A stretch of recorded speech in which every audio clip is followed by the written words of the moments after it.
All right, if we're ready, we'll call the meeting to order. Approval of the agenda. Is there a second? Doug. Anyone see any changes? If not, all those in favor say aye. Opposed? None. Approval of the minutes of our last meeting.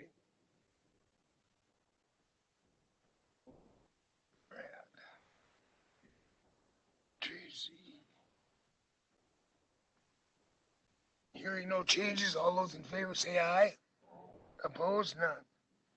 Public comment. Do we have anybody upstairs? We've got one from the west, Mr. Chair. All right, thank you. Good morning. My name is Danny Carlson from the Polk County Snowmobile Council. I want to thank you guys for the late night, all the comments and everything. I think you did a good job to move it on. I was kind of appalled last night with some of the comments that were made to you guys. I think that's very, very bad. Us sitting up here as public should not be able to hear this in a county meeting. I think you guys should really look into what happened with that episode last night. Somebody like that shouldn't have anything to do with coming in here and making comments. Thank you. Thank you. That's all from the west, Mr. Chair.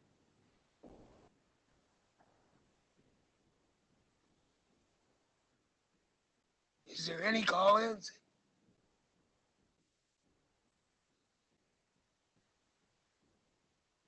Is there any call-ins that want to do public comment?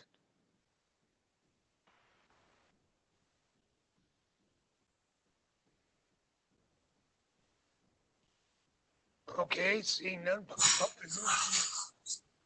One more time. Public comment. Anyone calling in that wants to do a public comment?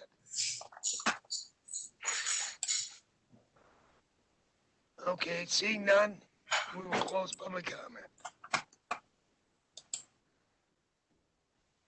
Number 5 is just raise your hand whenever. Disclosure of conflicts.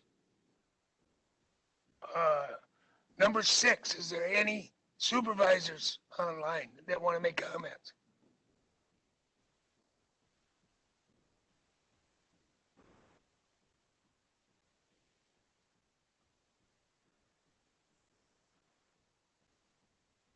Doesn't look like there's any online. Okay, is there any supervisors? Hi, Mr. Chair. Hello. Hello. Go ahead. Oh, yeah, sorry. This is Amy. Good morning, everybody.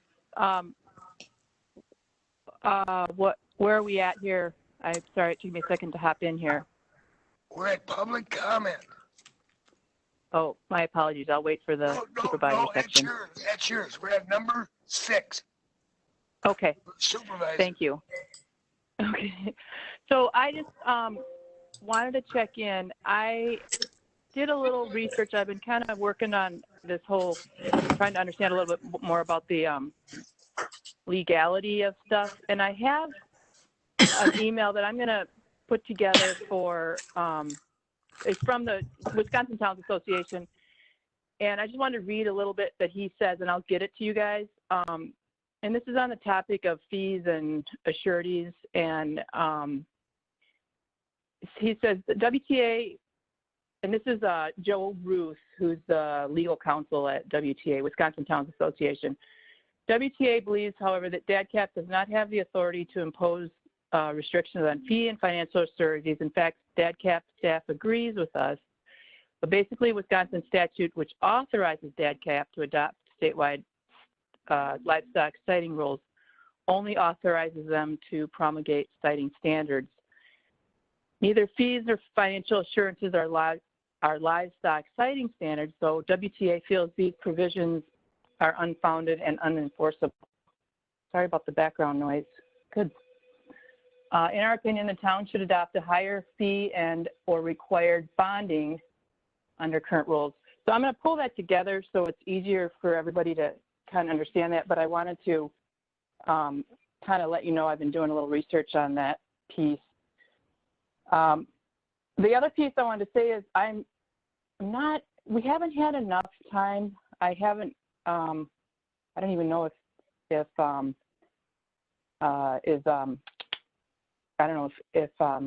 Tanya's coming today or who's doing the HHS kind of comments. I can read our motion that we passed the other day. So I can give you guys that language. I don't know if you guys have that in your packet right now. But I've been noodling around some ideas about how to do kind of a package where we layer a CUP and a Eureka style ordinance together as a complete unit. And we need some time to kind of discuss that at HSA. The concept would be that would come out of HHS, layer with the CUP. We would cover the other 1/3 of the county that's not covered under the CUP. We would cover some of the public health stuff that we really want married and included. And then the two packages get put together as one unit, I guess, that would go to the full board. So that's just kind of some stuff I'm working on. I think it needs to be done together with the CUP as opposed to the CUP first and then follow up with the ordinance, because nobody wants to come back to this. And I just think we should kind of get it done right the first time and get it done. So those are my two things. And then I'll be on if you want me to read the motion that we passed down below, or is that covered by Jason? Do you know? That should be covered under number 11, whenever you move forward to us. Right, I'm just saying, has Jason got that covered, or do you want me to do that? We will do it then, or Bob, go ahead. Carol right now is making copies of Okay. HHS's materials.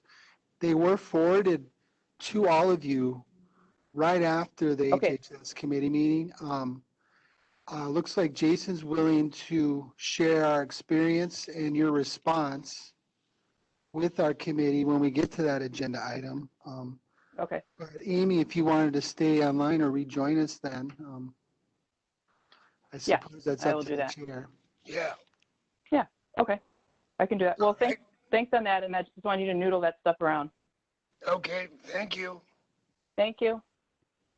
Is there any other supervisor that wishes to make comments? No other ones called in, all right. Number 7, Mr. Normie.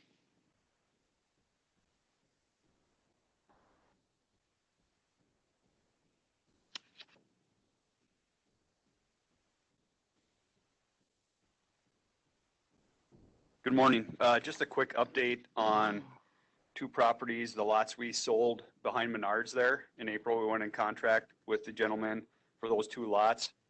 One of his earnest checks cleared, the other has not yet. So we were working with him to figure out why that other check did not come through like it was supposed to. So hopefully next month I can come to you and tell you we've closed on those properties. So just wanted to give you an update that those are still pending right now with Mr. Hendricks, and we're working on finalizing those contracts. All right. How about the Woodley Dam stuff? That's sold? Those went through? Yes, those all went through. Okay. They're sold. When does the next round come? September? Yes, due to COVID, we'll be looking at more in the fall on how we reschedule the next group. Okay. Thank you.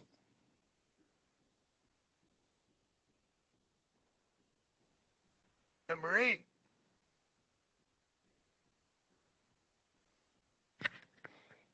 Good morning. Quick update on the tag. We have received at this point 14 applications. Seems to be a pretty good mix so far from folks across the board. We are still shaking the tree, so to speak, on getting applications out. So that's where that's at. Do you have a timeline for the first meeting? Yet? Not yet. Okay. Mr. Chair, the next process is probably the most critical, and that is once we get a sufficient pool, we'll start conducting interviews and assessments.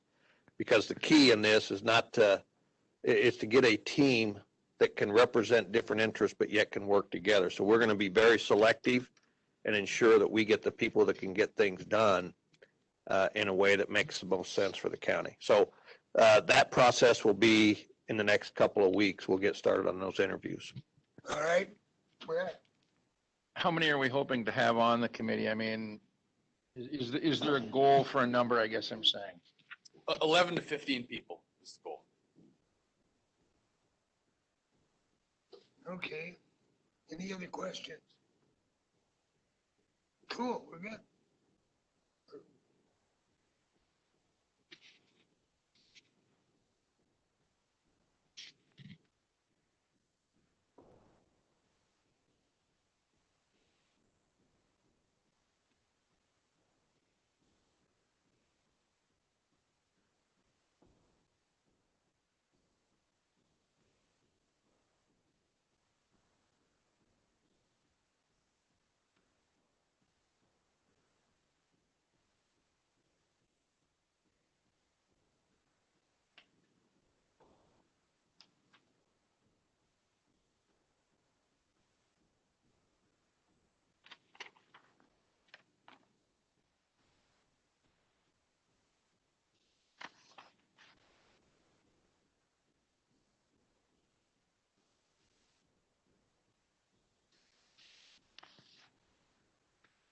So I just gave you two handouts. The first one, the spreadsheet type of format.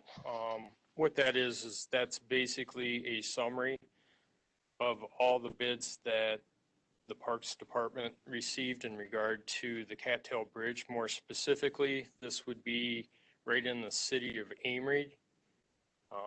This is a 140-foot bridge that crosses the Apple River flowage. This project got a little more complicated than I originally anticipated. When I first looked at it, it essentially was a redeck, put new boards on the surface of the bridge and get that repaired. So I initially did a grant to take care of that. That was approximately $60,000. Later that summer, I got the DNR engineer involved, and given that we are in the process of repairing the bridge, essentially the DNR engineer wanted more concerns taken care of, and that involves some filling under the pillars, doing a more robust handrail, etc. But as you can see, and I present this just as information, it became quite a project. It changed from a $60K project to a $100,000 project. What I'm waiting on is the additional $40,000. I did an addendum to the grant, and essentially this is going to be a $100,000 project, as I just said. Again, informational, and we'll be awarding this to River City Construction, or EB's Portable Welding. Both have experience building snowmobile bridges. However, it is on less significant structures such as 40 to 50 foot bridges that cross intermittent streams. I did check the references on all of these contractors. The two contractors that are big time bridge builders would be this JKP Incorporated.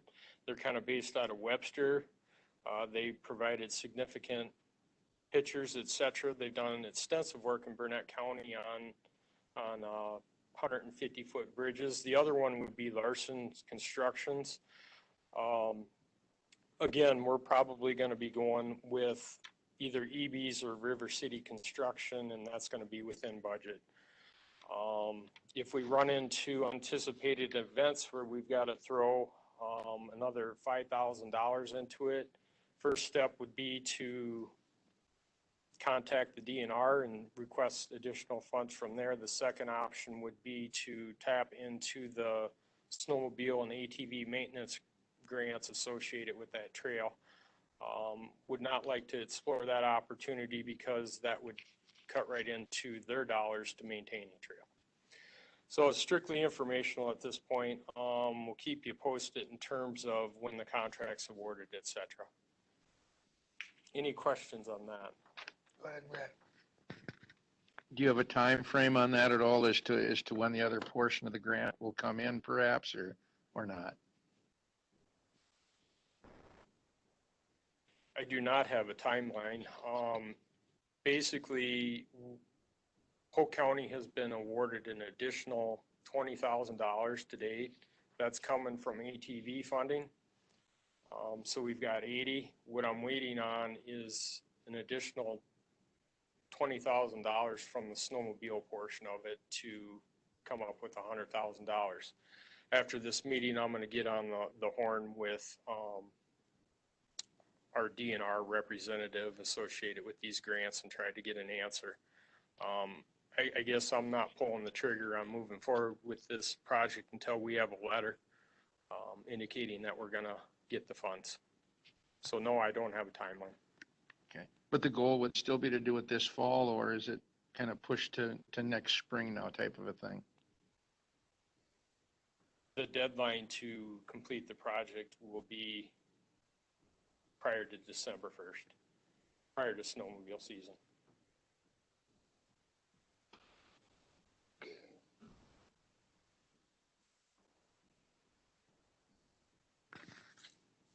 Moving on to the second handout, switching gear, well, excuse me, I should go in order according to the agenda.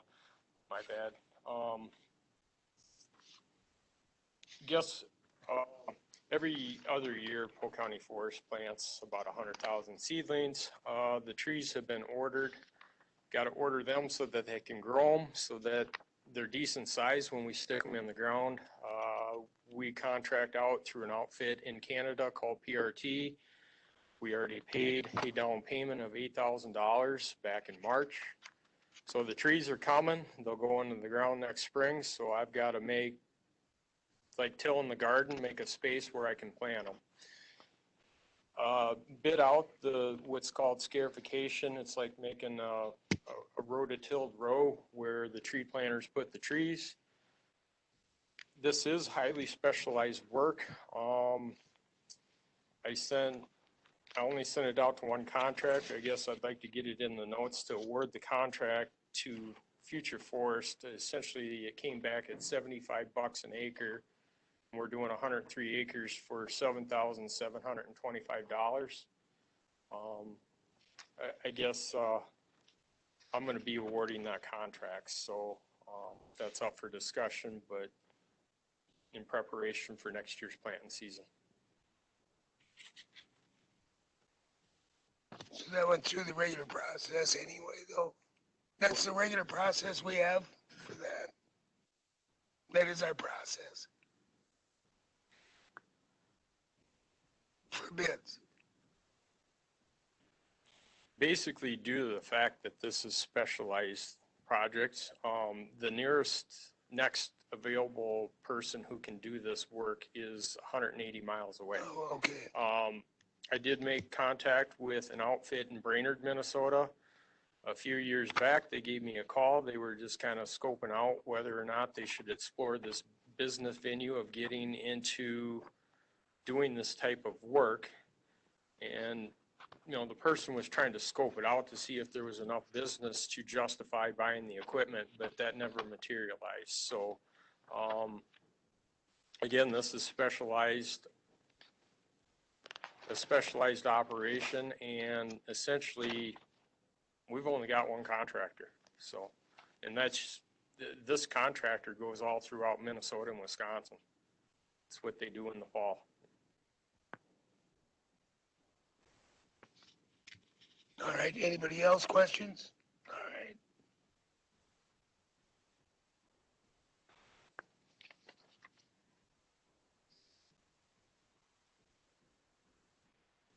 And moving on to the last agenda item, this ties to what we've been working on all year here associated with the Polk County Comprehensive 15-Year Plan.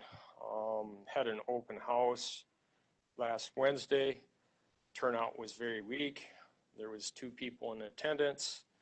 I have also been taking comments by way of email.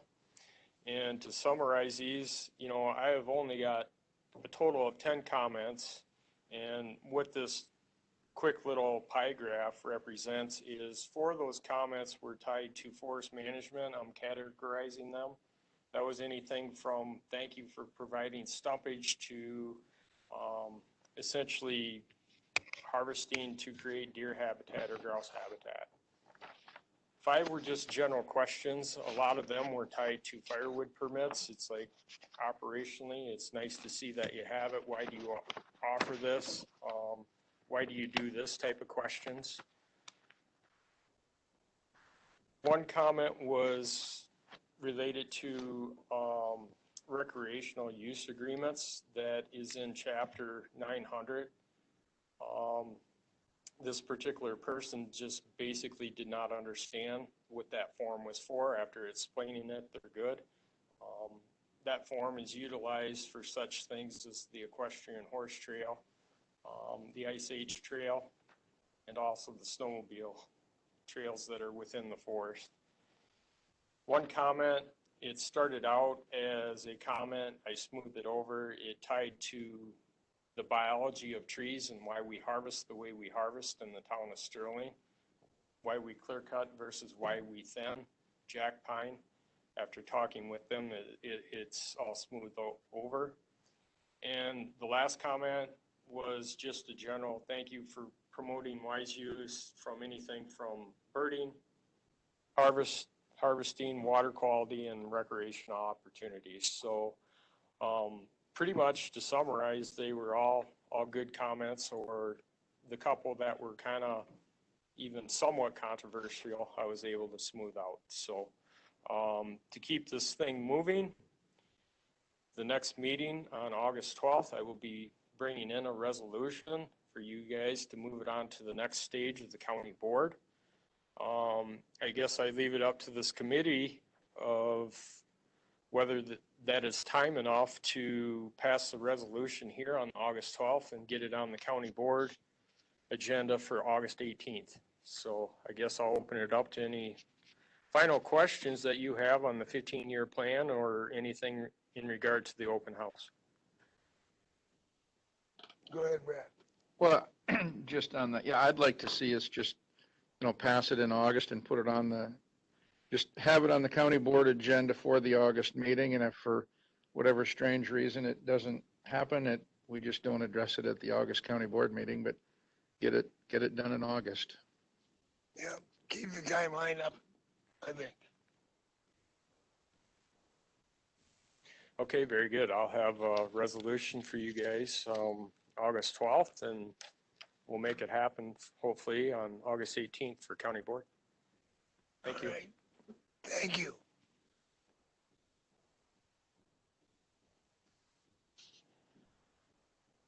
Well, we got a half hour again before public hearings. Should we start at 11? Let's do it, Jason.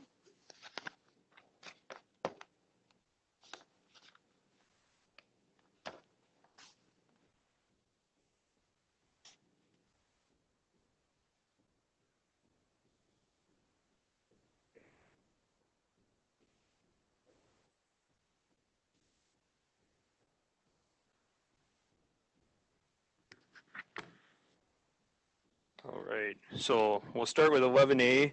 Bob and I did attend the Health and Human Services Committee last week. We did a very similar presentation to what we did last night before you guys at the county board meeting. The committee had some conversation about it. There's definitely, kind of the same similar concerns that we've heard about protecting water quality and groundwater. We talked about some other possible conditions and possibly looking into like monitoring groundwater and tap water and that around these facilities. Also some of the monitoring of stormwater runoff was some things that we talked about at that committee meeting.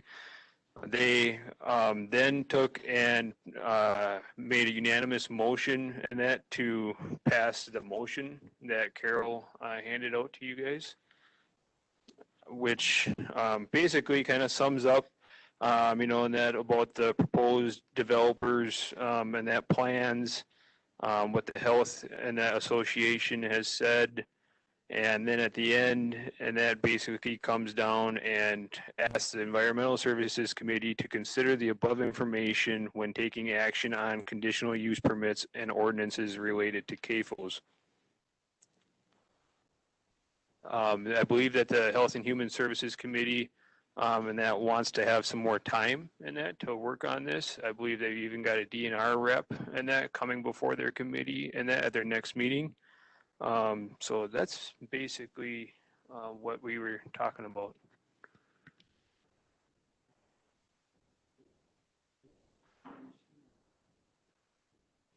If you would, yeah. I wasn't there for that part. Another thing that was sent to you was the recommendation from Bayfield County to the Wisconsin Counties Association.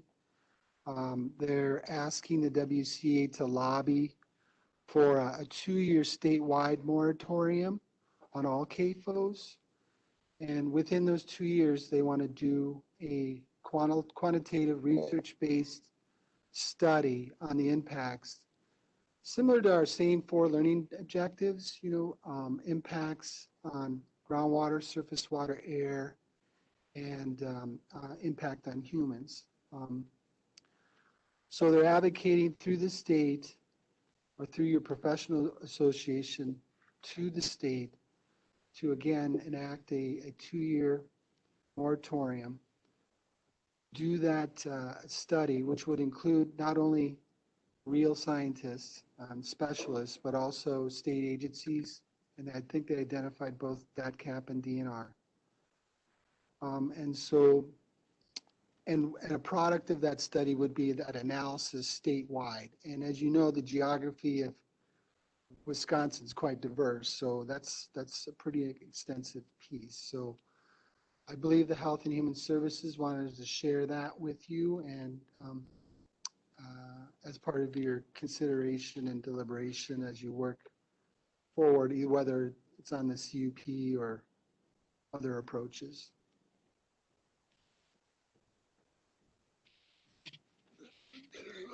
There's no timeline on that though, is there? On the moratorium?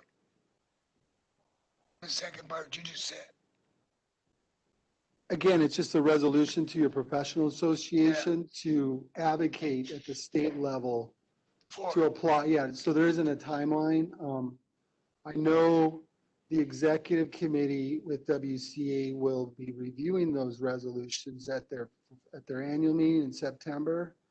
So it still has to make it through that layer of the WCA, and then perhaps it'll be forwarded on to the state. Okay. Comments? Yep, let her go. I would like to say that in light of today's discussion and what we have heard coming out of Health and Human and some new developments that we've heard of, I think we need to postpone. We don't need to postpone the discussion on our CUP. They and I want that to stay fine, but we want to look into some other options at this time. And I think we need to take a step and work in that direction. Okay, any other comments?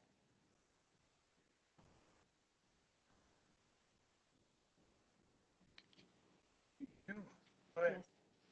I agree with Doug and Amy for the fact that there's a lot of information that's coming to us now that we didn't have available to us before. And there are a lot more people reaching out to us via email, phone calls. I just think we owe the extra time to look into this and make this right. Okay. Brad, nothing?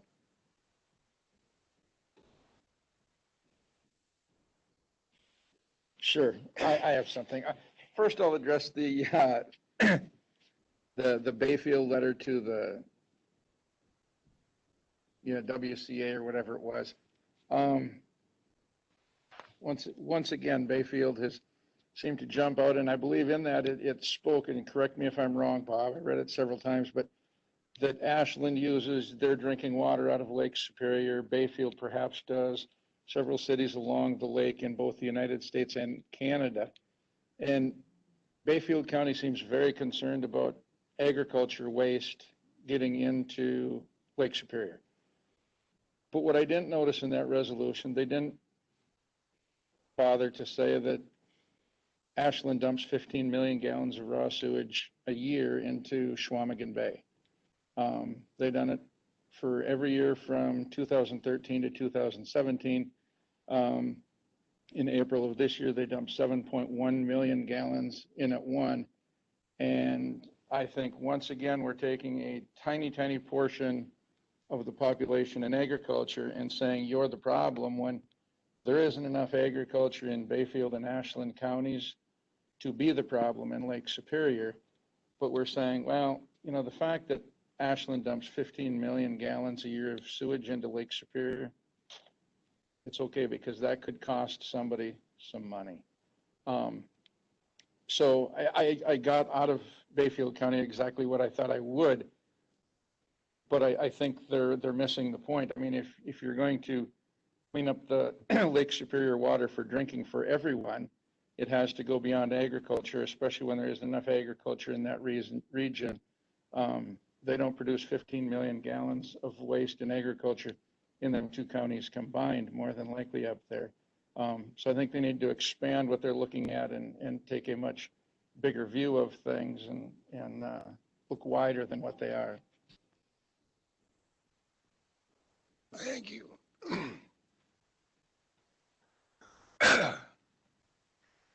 So with these, Health and Human Services is gonna have another meeting on this too, their next meeting? Correct. I believe it'll be on their next agenda. Yep. Just to address the public comment that you guys received earlier from Supervisor Amy, and that to combine and that something that's gonna, you know, be a CUP process and apply to all areas of Polk County.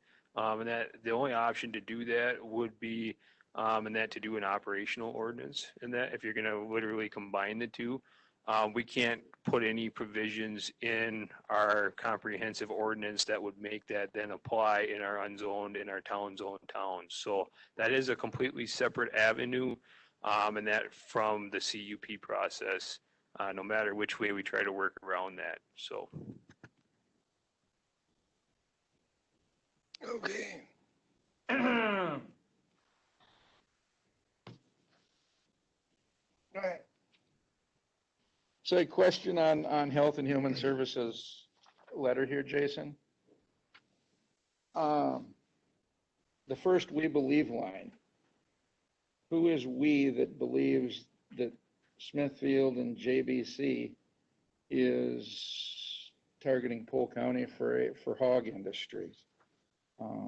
I guess we've heard from staff, the administrator, that there's no CAFO has been applied for in the area, and I can't find enough land that if I was a developer, I'd want to come to Polk or Burnett County to really expand and push a business. There just isn't that kind of land mass here. So I guess I'll say I have a real problem with that, you know, that we believe. For one thing, I don't know who we is. Maybe it's all of Health and Human Services. I don't know.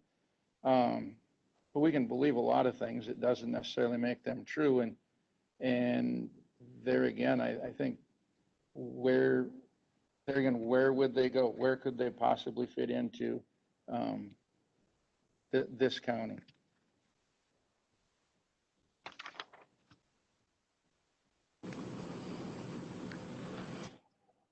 I guess I would just like to say that I follow along with what Jason said, and I've heard that's the direction that they'd like to look at, and I'd like to look at it also. So I don't see any harm in making it or doing some investigative work on what can be done and what can't be done. We still have lots of time. Correct, and that I just wanted to be clear and that and that it's two different processes and two different ordinances and that we can't combine them. So, but and that as far as the comment from Supervisor Olson, and that's whoever drafted this motion, and that is the one that put that language in there, and that we as staff didn't take and draft the language, or was there a lot of talk about that during the Health and Human Services? It was more about the impacts and that might result as a public health concern that they talked about.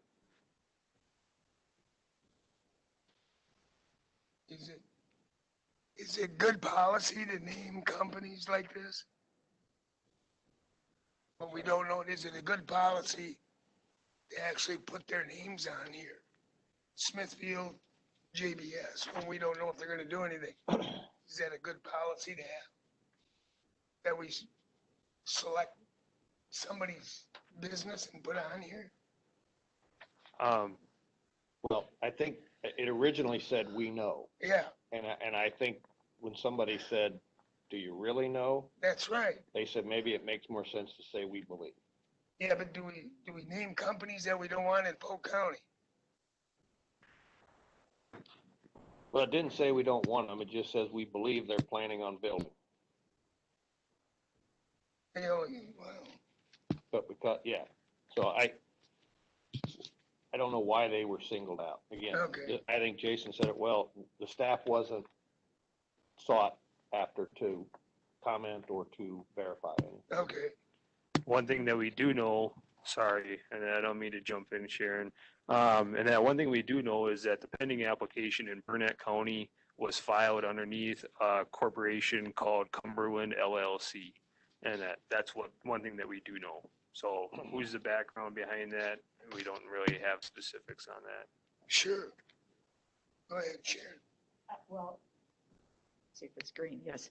I wrote a note on this, we believe about, and listing the names. I said, how do we know this, that we believe it? What's our proof that why would we believe this? There's gotta be data behind that leads us to believe that these two companies in particular are interested in coming into our county. And then the second thing is, it really limits us by listing those two companies.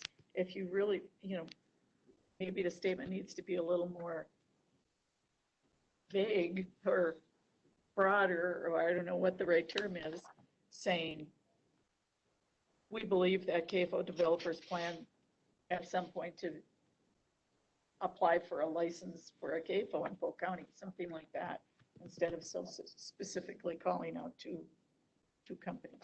All right. Go ahead, Doug.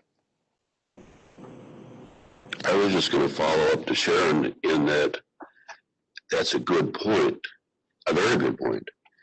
And that's what our discussion needs to be. So this sheet was just done, and we do that all the time.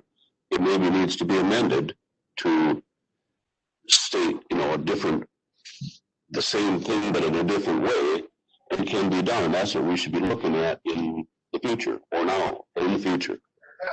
Yeah. Brad, you had a comment. Yeah, I don't have a problem with Health and Human Services looking into whatever they want. But as Jason has said, they're kind of two different avenues what Health and Human Services would be looking at and what we're looking at. And I think we should keep moving forward with the avenue that we're on. Whatever it is we do or don't do at the end of the day will not affect Health and Human Services one bit as far as what they choose to do. And it has been said many times in the past is that this issue no different than zoning. It's a moving target. It's, we're changing zoning on a continual basis. We might not talk about it for a year, and we might talk about it every month for 6 months on a different issue. I think we need to keep moving forward and getting ready to send whatever it was we were going to send that we talked about last week, and sending our conditional use process to DNR, to DATCAP, get back their comments on it, to see what that is, because what those comments come back from the state may be very influential as to what Health and Human Services does, and either lead them down the path one way or keep them from going down, path to say, oh, we can do this because now we know it, or, oh, we can't do this because the state says, excuse me, the state has said, no, you can't do that. So I think in the long run, it could be very beneficial to Health and Human Services for us to keep moving forward, so that a month from now, Health and Human Services says, okay, yep, we can do this, we shouldn't do this, and get them, I will say, more focused on what they can do than perhaps what they can't do. I mean, I think staff in this county in the last year has spent a lot of time and energy doing things that some we can do, some we maybe can't do. And I think this is the opportunity, by us keeping on moving forward, to maybe help Health and Human Services to stay on a more focused, right path.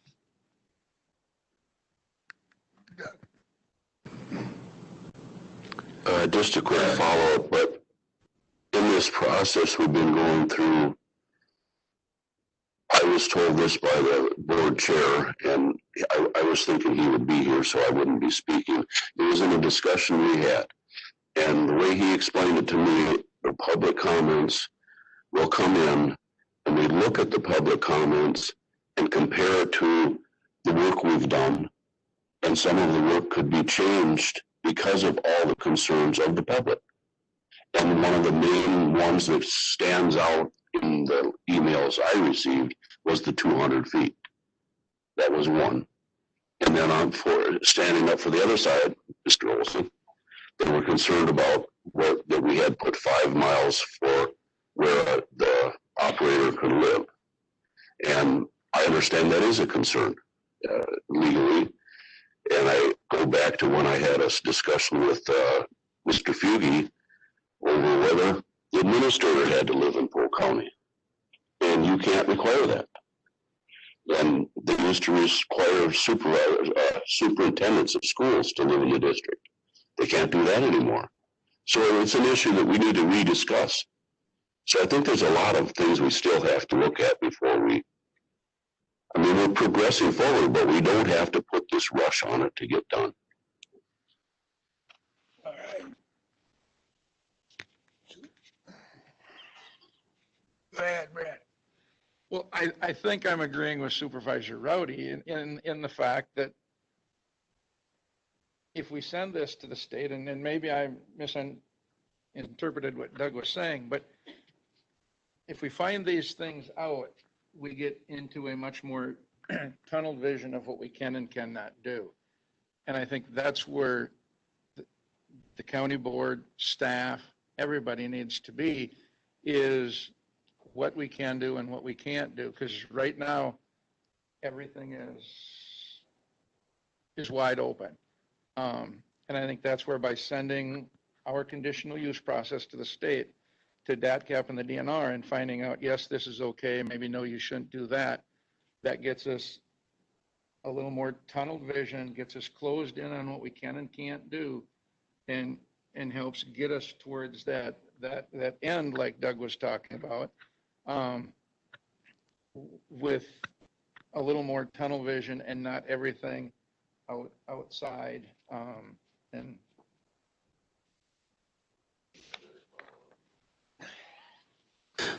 Well, here. Well, I did exactly mean. The conditions and see if we want to change it now after the public hearing. Yeah, well, look at them, at least just have a discussion on it. Decide we want to put that 300. It was just a negotiation to come up with 200 here. So the state has a different figure that they work off of. 300 max. Yeah. This is where we had some discretion. Mm-hmm. So I'm not ready to send it to the state at all. I'm not at all. I just want to be clear on that. It's to discuss and work on the process, work with Health and Human. There was three in our resolution there was three options, three things we were supposed to look at: land and water, zoning, and health, and the impact. So that's why they're involved, because they're part of it. The health department. I'm pointing to Tony. No, I'm not, Vince. So that's why I look at it that way. We've got to give them time to work on their side and see what they have. Slow down and wait for their response next month. So we should put this to the next meeting, see what Health and Human Services comes up with, and on conditions to keep that part of it going. Is that what we're looking at? So then we can go through everything one more time, if they have ones to add. We can do that. Yeah.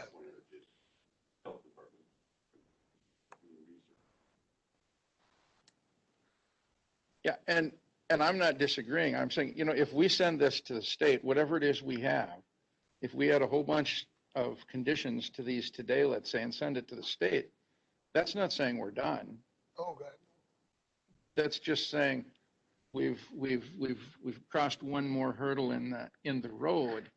And what I'm saying is we send these in, whatever they may be, that gives Health and Human Services and Environmental Services, that either narrows or widens the window as to what we can do. Because right now, we keep talking about things. We don't know if we can say you have to live within 5 miles. We don't know if we can, say some of these things. So if we send it to the state and they come back and they say, okay, we've got 17 things. So you can do 8 of them. You can do 9 of them. You can't do 8 of them. Okay. We set the 8 to the side because we can't do them. And we move forward with the 9, and maybe the 9 become 12 or 15, and we send it to the state again. I'm just saying is, let's send it to the state, see what they say. And if we can't do the 5-mile thing, then why are we spending time discussing it? I mean, I don't think, it isn't like it's a one-time only send to the state. I think as long as it's a work in progress, we could send it to the state. Then again, let's just say these 17, they say yes or no to them. And then we could still expand on whatever there was and turn around and send it again. I just want to see us narrow in and stop working on things that the state says, no, you can't work on or, change. All right. Any other comments in on that? So pretty much we'll bring that back, see if Health and Human Services has anything to add as conditions. And then maybe we can move it forward then, like Brad said, find out what we can and can't do. Tanya, can I ask you a question? And that you do have Jeff Jackson scheduled for your next agenda to appear before the Health and Human Services Committee, and then are they going to try to take and have on their agenda trying to facilitate some criteria or something too?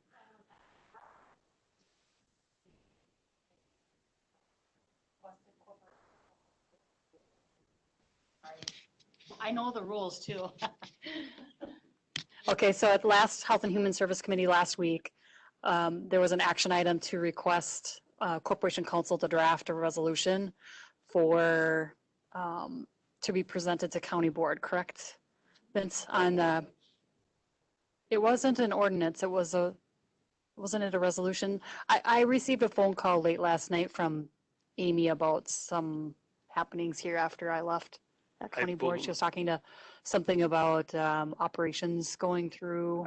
I believe in that she was wanting a resolution to go to the county board that would then direct the committee, and that, which I'd assume either be Health and Human Services or the Environmental Services Committee, to take and explore the opportunity of doing an operations-based ordinance similar to Eureka or Bayfield County. I believe is what the goal is of that resolution. So that's not the resolution that Corporation Counsel's office is drafting. It was more along the lines of recommendations to this to add into the conditional use permit, the health aspects of. Okay. So I don't think they were putting conditions in more, I don't believe they were adding more conditions, sorry. I thought that's what Health wanted to come up with was some more conditions to make it stronger. Is Amy Middleton on the WebEx? I think Amy is. She was. Maybe she can chime in. Can you hear me? Now we can. Yep. Am I? Okay. So Tanya is correct. The resolution that Corp Council is working on is the draft. And I haven't even had a chance to look at it, to wordsmith it, but it's basically the motion that you have in front of you, that concept. The other piece that we're working on is this operation that Jason summarized correctly. And so there's kind of a couple tandem things going on here. And thus why we need a little time to work on this and get things through the process, especially in light of having Jeff coming next week and having a conversation with them on this. But yes, there's sort of two resolution tandem processes.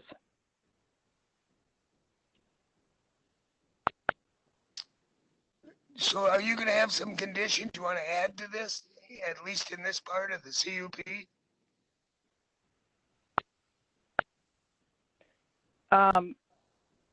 I think where people are landing is that in order for us to feel, I mean, this is kind of this is where we're at right now. We haven't had a chance to have this level of conversation, so I can't really speak for staff or the committee, but in talking to other supervisors on the committee, that where we've landed is to work, we're trying to cover the 1/3 of the county, the unzoned piece that's not covered, and we're trying to beef up the public health piece. And so that's where we got to this operations component. And Jason correctly said the two of those don't get married. The only reason I was saying that they get packaged is that it just goes to the board together, that we don't have to have a CUP vote and then, you know, the next month we have a operations vote, that the two of those go together. So that's all I was trying to do, is sort of, I was just trying to gain some efficiencies and streamline the process in that, but not, of course, the two wouldn't be in the same ordinance, I guess is what you'd say. Does that answer your question? It does a bit, but I thought maybe you had some conditions that you wanted to add to make sure that. Well, I couldn't, we didn't have that level of, right, no, I know. And we didn't have that level of conversation or time, and the committee hasn't been working with this ordinance as much as the environmental services have. And so in order to do the unzoned, cover the 1/3 of the county that's unzoned and unprotected with the CUP, we just kind of cut back to the chase of also augmenting with an operations component. And then we would pick up all of the existing conditions that we have looked at Bayfield or Eureka.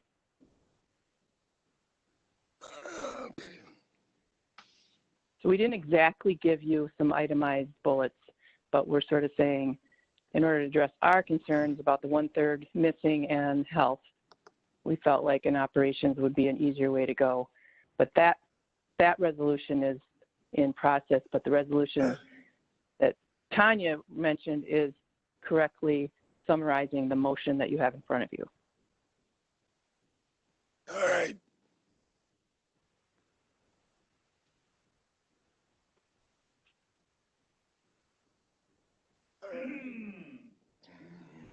Tried to cut you off. Go ahead. Yeah.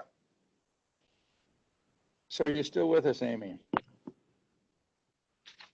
Can you hear me? Yep. So Okay.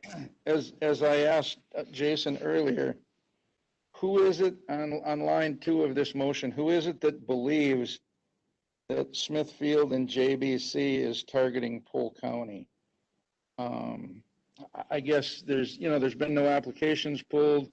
there's no talk on the street of hog farms anymore. So, I guess who is we? So that's been put in there. We were trying to put together resolution language. We were gonna, try and look at, so anyway, we turned it from a resolution to a motion so that we could fit and speed things up getting to the timeline. We know that the Smithfield component comes in from a lot of the research. It looks, Jeff from the DNR mentioned it at one point. We know Smithfield is trying to increase their sort of, I'd say, watershed of supply line. And they're looking at different places around the Midwest that they can grow hogs to feed into their system. Their plan is not fully fully maximized in capacity, so they're looking for more places. So we know. So I think I would go with Sharon and change that if we want to wordsmith it and keep it more general. And I think she's correct in that language that she proposed on that. I guess I'm going to follow up and say, well, if we know that JCB and Smithfield are coming, I mean, certainly somebody has some proof out there. I mean, the county doesn't have it. I don't think anybody else has, but we've put it out there that they're coming. And so how do we know they're coming? Because, I mean, realistically, Smithfield in South Dakota butchers every hog if it comes from a CAFO or if it comes from my backyard, because that's where they all end up. I'm a little concerned that we've put it out there, as Sharon said earlier, that we believe they're coming, but at least my impression of what you said was that we know they're coming, and I don't think we do necessarily know that they're coming, do we? Well, we know that also Jeff Sauer from Cumberland has mentioned it, and I can dig up that citation if you want. I think it's important to not necessarily get hung up on the language of that particular thing. I'm happy to make that change in the any resolution language.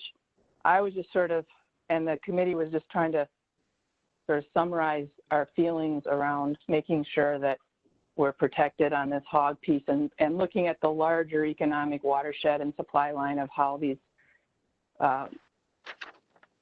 sort of operations that feed into these plants work, in that they're looking for properties around the Midwest, especially the upper Midwest. So I mean, I'm happy to change that language. The point of this resolution is we need to cover 1/3 of the county, and we need to cover public health, water, air, and look at that piece. So that's the sort of take-home message on this motion in front of you. The other piece I would add, if you guys have there's a link in there, the National Association of County and City Officials statement. I would recommend just click on that if you get a chance and read their position in 18. One more real quick question for you, Amy, before you go. Any idea how many acres you have to be a CAFO? I don't know. Is that a trick question? No. I don't know. No. I know it depends on, of course, the amount of space that you need to supply, I mean, to put your manure. So, Okay. No, I'm not in that. I don't know. Okay. Yeah. All right, we have to move to the public hearings, and we can come back to this.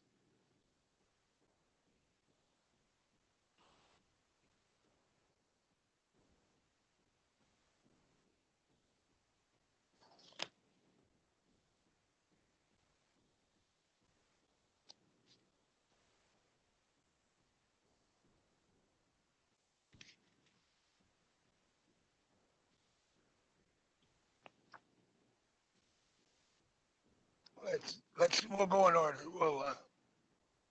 Are you ready then? Yeah, I'm ready. And would you like me to start by reading the notice that was published? Yes, read start with the Nelsons.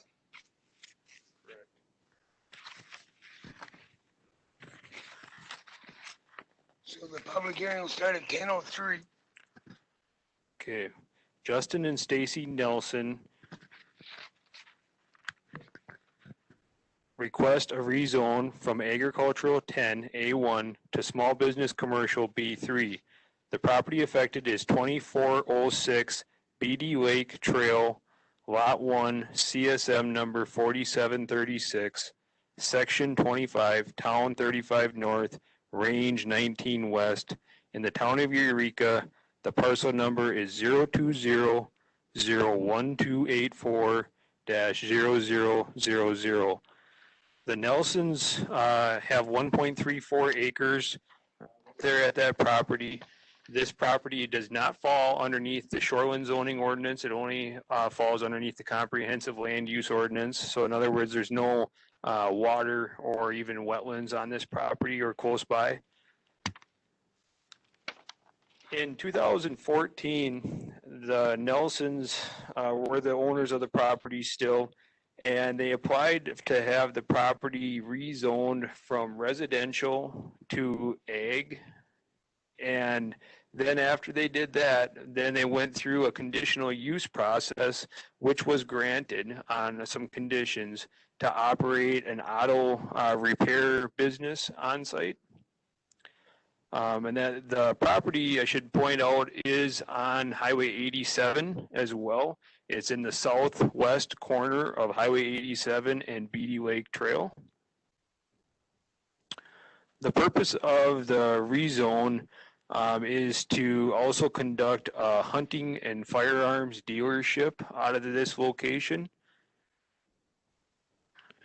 The ATF, and that which is the firearms licensing and that point of contact for these, I'll call them in-home or on their property gun sales, and that requires a letter and that from the county and that approving that type of use on the property. That's usually provided by staff. The sewer on the property, and that is from 1981. It's not a huge concern because in talking to the applicant, and that he doesn't plan on having a lot of people coming there. I believe in that a lot of it's going to be doing just online gun sales and being able to take and have some people come and pick up some stuff in that from his site. The town of Eureka supports the rezone, and we have an exhibit from their minutes of the March 12th, 2020 Eureka Town Board meeting as an exhibit. That's Exhibit 1. We did not receive any other written objections on this request. The proper Class 2 notice was sent out, and that prior to this hearing. And with that, I would like to jump into the exhibits.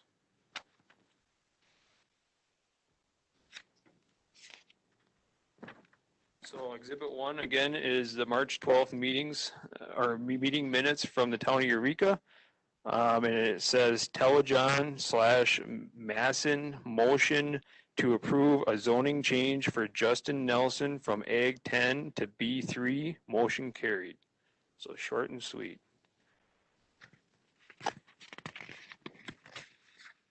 As with our public notice requirements, we always send any applications in that are along a state road in that to our DOT contact. His name is Daniel Anderson, and this was his response to our notice. Polk County, the jurisdictional authority for the subject segment of BD Lake Trail has historically been and continues to be identified and assigned to the town of Eureka. This is reflected in the Wisconsin Local Roads Database and issuance of general transportation aids to the town of Eureka for the subject segment of BD Lake Trail. It is a town of Eureka decision as to whether they wish to issue driveway permits on that portion of BD Lake Trail that falls under their jurisdictional authority. WISDOT would only become involved in access considerations on BD Lake Trail for that segment of roadway within the functional area of the BD Lake Trail intersection. It appears the existing driveway is outside of that functional area. If you have any other questions, please let me know. So basically, the existing driveway that accesses the Nelson property is outside of that intersection area. By changing the use in that to a commercially zoned property, a lot of times that requires a different permit through the DOT. But because they're not in that area, and that where BD Lake Trail and Highway 87 meets, or they're not accessing Highway 87, there is no issues with the DOT. That's my understanding from his comments. Exhibit 2, that was? That was Exhibit 2, yes.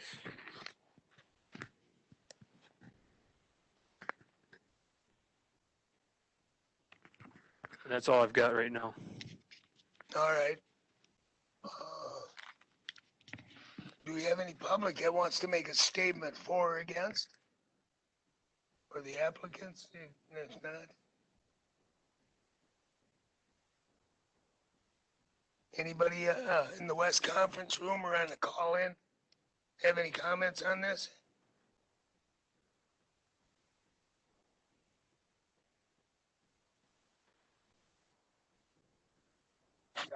Here before I came up here, that, well, that just took him out. Anyone online or call-in have any comments on the Nelson redistrict?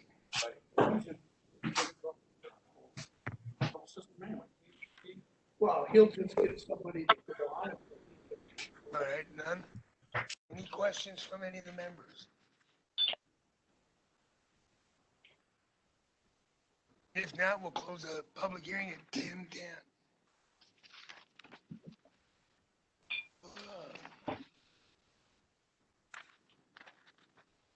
Discussion. Anybody have any questions for Jason or anyone? So we just need what? Findings of fact? Then we can go down through again.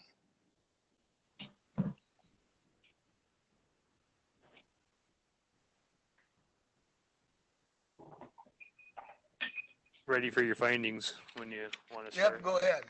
Okay. So I'll put that the property has been previously rezoned in 2014 to ag. And that one of the things, and that I guess I didn't elaborate on it before, is since the 2014 rezone, we had the comprehensive rewrite, which then all of our zoning classifications changed. That was in 2016, so that's probably when the zoning changed again.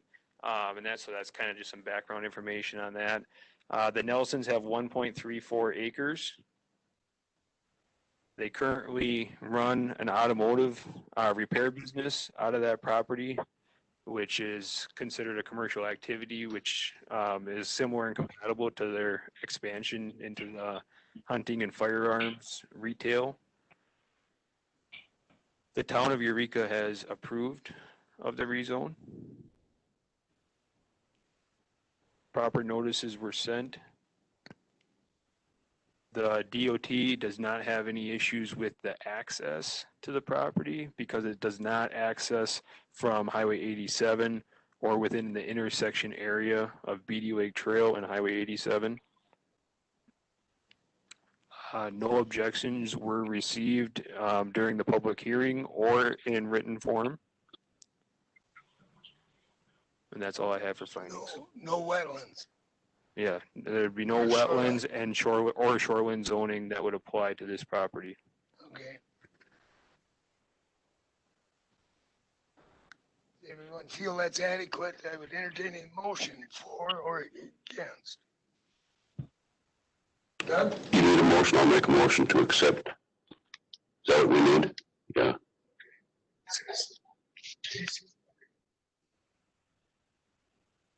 Any more discussion? If not, all those in favor say aye. Okay.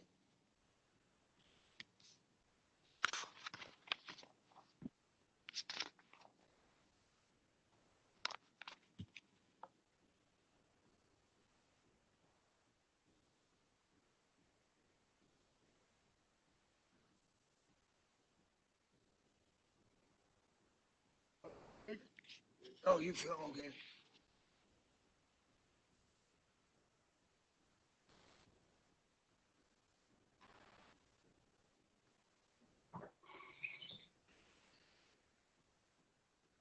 resolution. Oops, sorry. This one.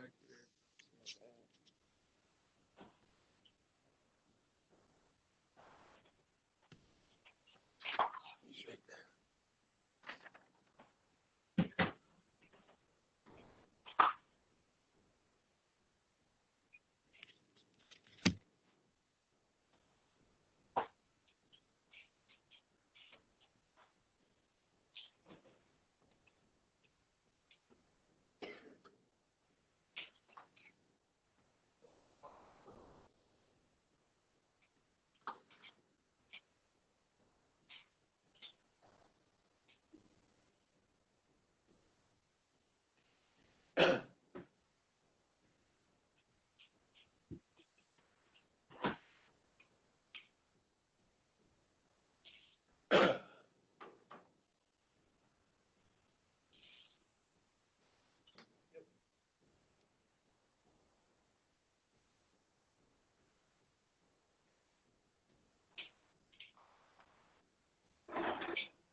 All right, we can open up the next one then Okay. at 10:15.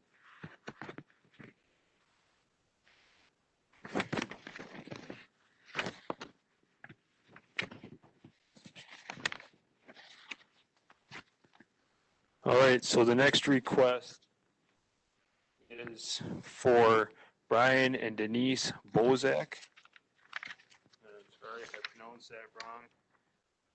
They are requesting a rezone from residential ag 5 to small business commercial.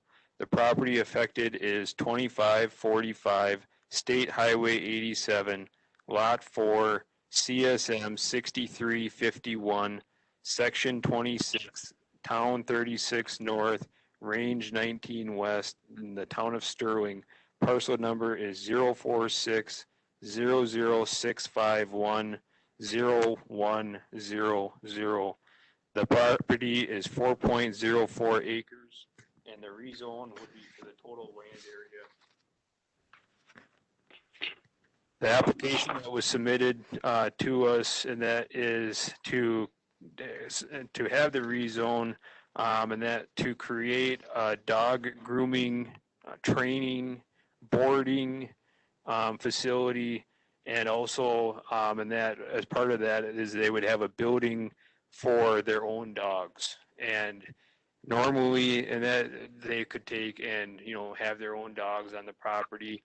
But as soon as they enter into the activity of boarding, training, grooming, that's when they go down the road of having a commercial business.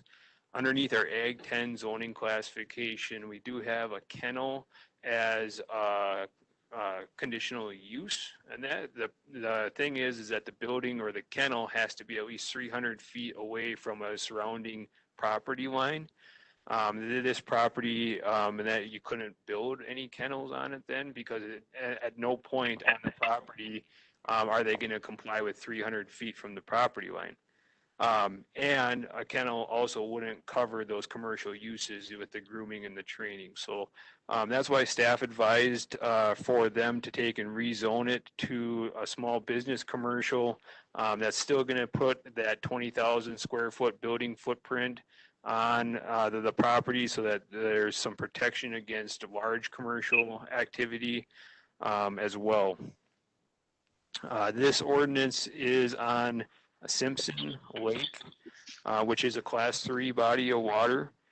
So the Shoreline zoning ordinance would also apply besides the rezone. So this is kind of our first rezone that we've seen underneath the new ordinance that was effective May 1st. With that, and that the land being that the town of Sterling is unzoned town, the land is automatically, or was suggested to be put into residential Ag 5. So that's how the zoning got to be RA 5 in the first place. And that from talking with the town chair, and that the town of Sterling has no objection to the rezone. The property is located off from Highway 87, and that's just north of Centuria, or Cushing. And with that, we did do the proper Class 2 public notice on this request. We have not received any written letters of support or objection on the application. I do have a map to provide so that you can kind of see, if you want to around where the property is located in regards to the lake. This property doesn't have much in the file. There was a compliance issue, and that was building a pole shed way back, but that's not relevant. And that for this request, and there is a dwelling on the property, and that where I believe that the applicant resides. That's all I've got here on Chair.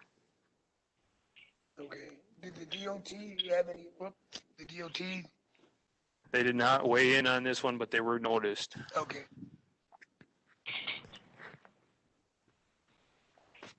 All right, is there any public here to speak on this one?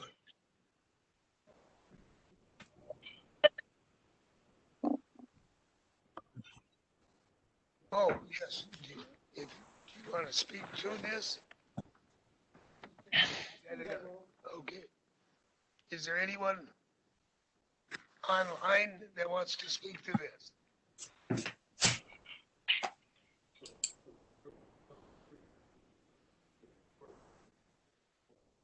Okay, you'll have to come up. You'll have to sign in. Good, state your name. My name is Keith Ward, kind of a next door neighbor. I'm also a new member on the Sterling Town Board in my first year of term. This kind of stuff is completely unfamiliar to me, and being Sterling has not adopted county zoning, it kind of caught us by surprise that it would even be an issue. However, I do have concerns about how this business started. This business has been operating for a reasonable amount of time, several years. When the Bozaks first bought the property, they just moved in with their dogs. Actually, the dogs showed up first several weeks before. They were there to feed them, otherwise they were gone. I don't think they had moved into the residence yet. They never discussed their plans with any of the neighbors. And there are several close neighbors. I'm probably less than 1,000 feet from where the dogs are to my north bedroom window. I get to listen to dogs for the last several years barking, sometimes 24 hours a day. That's one concern I have, is the noise, and I've heard that expressed by other neighbors in the area. Mrs. Bozak or her husband have never been around to talk to anybody about noise issues or anything like that. I'm sure she has received some complaints. Having vented that concern, as you can imagine what that's like, living next to a facility that last night we found out that she has 34 dogs there at present. They're a large breed of dog, Bernese Mountain Dogs, I believe. They're a type of guard dog, so any rabbit or deer that walks through the property, they're all barking. And once they get started, it can go all night. We've suffered much lack of sleep over the last few years. Now, from the township's point of view, last night was our town board meeting. And we voted not to sign off on the request from Mrs. Bozak that the township agree to this, regardless of what the chairman told you. We did not sign off on it because we wanted to find out more information. Being Sterling does not have zoning, and this caught us by surprise, we're kind of wondering why it came about. That's one question. I'm going to bunch all my questions together and then I'll listen. Secondly, even though we're not necessarily opposed to a building coming into being built to kind of quiet the dogs down, that's one of the reasons she gave to it. That part of it's great. We're concerned about the water quality in the lake and the environmental controls or concerns. And also, once this zoning takes place, if it changes and it becomes, what's it becoming, business 5 or 3? Small business commercial. If they sell that property and another business comes in and say they modify or tear down that building and decide to open a strip club or any other questionable business in our neck of the woods there, what control does the township have over that?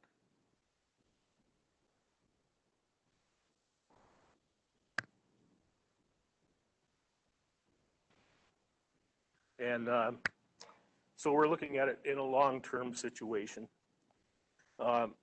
Also, I have a question is, what is the advantage from them changing from ag to small business? I don't know. What's the underlying reason for this? I guess that's about all the questions I have. All right, thank you.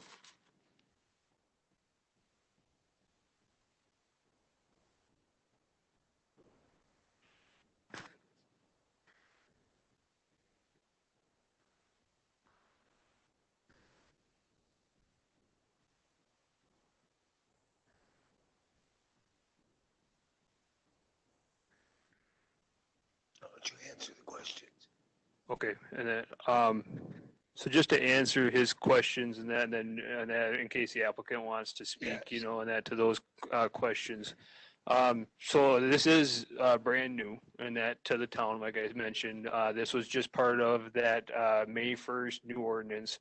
The idea was before that this amendment of the ordinance, this would have been a conditional use that would have came before the committee. And that a town would only be advisory in that conditional use, and that this was to try to get more town involvement. And that when I talked with the chair, it's been quite a while ago in that, so I was not aware of your meeting last night on that. Basically, that the town can do a conditional rezone and have like a sunset clause, and that if the property ownership would ever transfer. We've done this before in the town of Osceola, and that for a boat repair facility down there, where a lot of the neighbors were fine with that property owner, but they were concerned about what it could be. The issue with that is more just administrative than anything. It's just, for us to take and catch that it's not zoned, commercial anymore. It needs to go back to Ag 10 when the property is sold, because we don't have anything set up in place in that to catch that as like a trigger in that, because we don't see all the deeds that are recorded. So that's kind of one issue in that with that, but that's an option, and that can be done.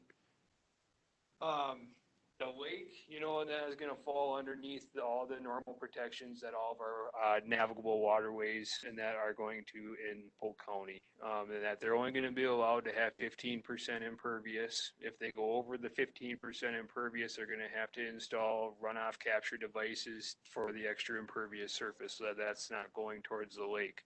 The noise and that's definitely something that a rezone doesn't really give us a good opportunity to regulate or condition, because in that we're not able to condition for, like we would for a CUP. So that's one of the downfalls in that doing a rezone. I think I've got most of your questions.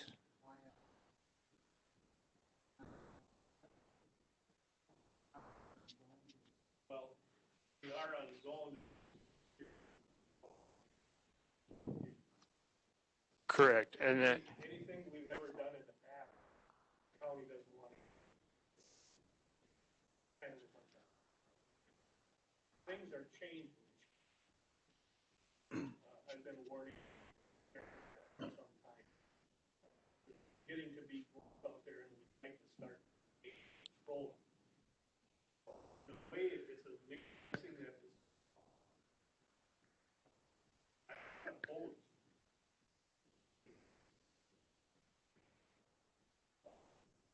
On me.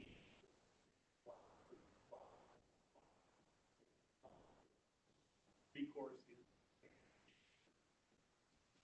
let me back up a little bit. I'm going to go a little bit off topic, and that just because this is relevant. And that, so the town of Sterling, and that is unzoned, and that they've been unzoned, and that since 1970s, and that when the county adopted the first comprehensive zoning ordinance, and that was really their first opportunity to take and jump into county zoning if they wanted to. And that, however, that being said, underneath the state, the county is required to administer all the lands within the shoreline area. And so that's why, and that on this property, because there's 1,000-foot shoreline zoning requirement that the county has to administer, that's where the county's got the authority. And that underneath that same philosophy, and that the county's got the authority, the county doesn't have to have town's approval, and that in order to take and grant this zoning district change, because it's within that shoreline area. We're not trying to, as a county, regulate the areas outside of that automatically. That's something that the town would have to adopt into county zoning in order for us to do. So by no means was there any change to that unzoned characteristic. It's only within the shoreline areas. So that being said, though, you know, that the county and that the committee here could definitely request in that they get, you know, something in writing, and that from the position of the whole town of Sterling board, and that before you act on this request, if you wanted to. That's one thing that could be done. It's not required by law, but it could be. Okay. By the committee. Do you want to respond? Yeah. Yes, I got a microphone ready. State your name. I am Denise Bozak. I am the owner of that property. Just a little about the history. I've been breeding showing dogs and training them since 2006. We were at another property along 87 that we were under land contract, and it was long land contract with the owner of the building. And it was a condition that a house that we owned would be sold, and then when we purchased that house, and that fell through, and we ended up moving into this property at 2545 under the same condition, or what do they call it, land contract with Dave Holmdahl. And it was my purpose when I moved in there. We did check into noise control or noise ordinance. There was none. I did get a kennel license, and I have 32 dogs. I have Bernese Mountain Dogs. They're not guard dogs, but I do have also Tibetan Mastiffs. They are guard dogs, and I have a few of them, and they are the barkers, and they get everybody going. It was my intention when I moved in there to get a building put up right away so there wasn't the noise. But under Dave Holmdahl and still waiting for that house to be sold, I couldn't do anything about it until it happened. And so now I am in the position to put a building up and get that under control. And when I did this, wanting to build this, it was for my dogs only. But they have in there, if you think in the future you may board or train or groom dogs, to add that on there. And at this time, I am not doing that. This is just for my dogs, to get them in, out of the weather, rain, storms, winter, and then also at night to lock them down so there's not the night barking.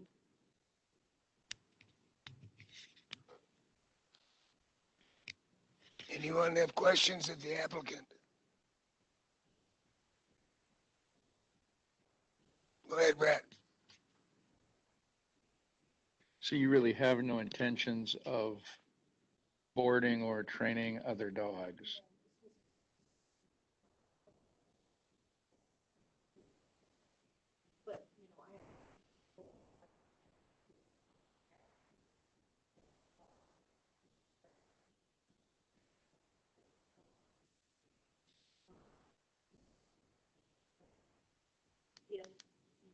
That it might.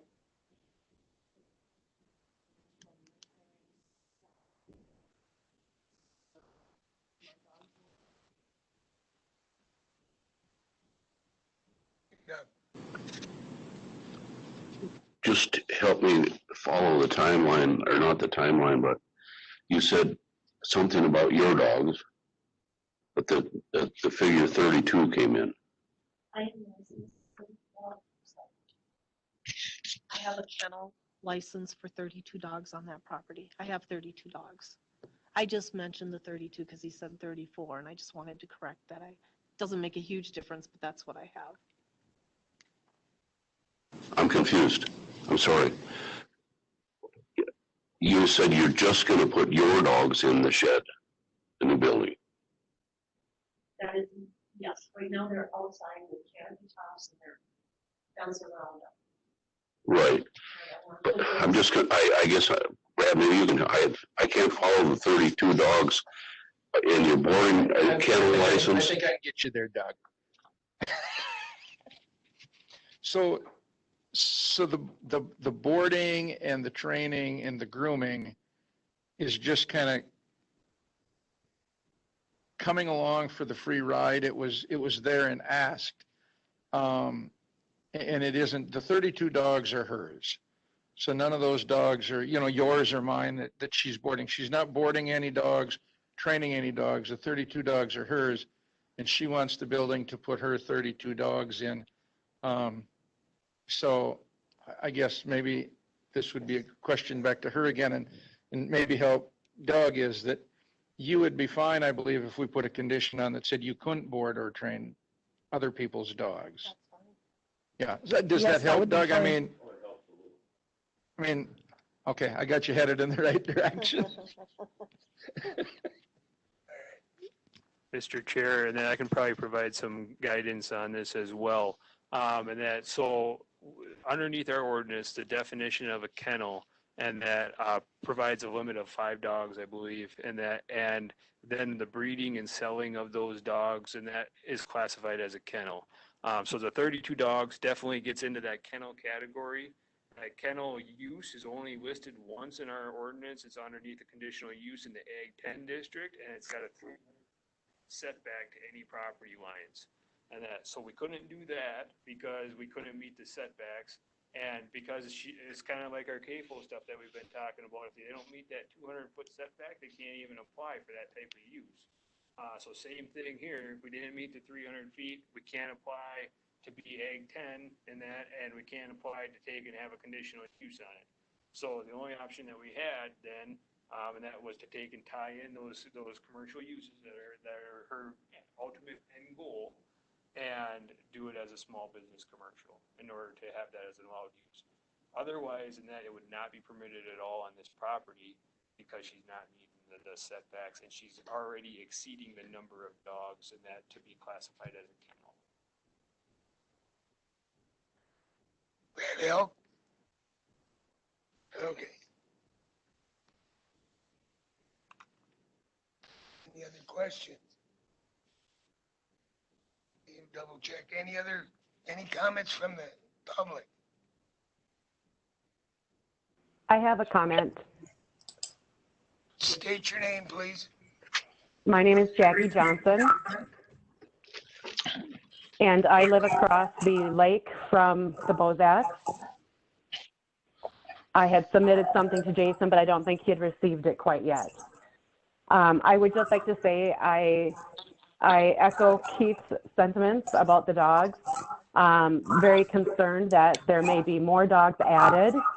While I am in support of a building to house the dogs, I guess I'm kind of concerned about the soundproofing of that. Is it just going to sound like 32 dogs in a big tin shed, or will it be soundproof? We have spent many nights awake in the middle of the night due to the chorus of the dogs. For the first few years, they actually scared my children just due to the barking. So again, I support a building. I just pray that that building is soundproof so that we can be done with it.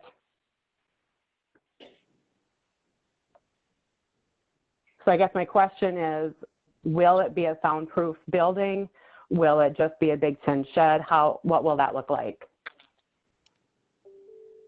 All right, thank you. Do you wish to respond? The building is not going to be a tin building. It's going to be well insulated. I believe it's 2x6 studs like you would use for, the building will be like a humane society. Not really, but how a building's built for that. There will be guillotine doors and they will be able to go in their own little spots, and that will be closed at night. I would assume there could be muffled barks, but I doubt you would be able to hear them across the lake. I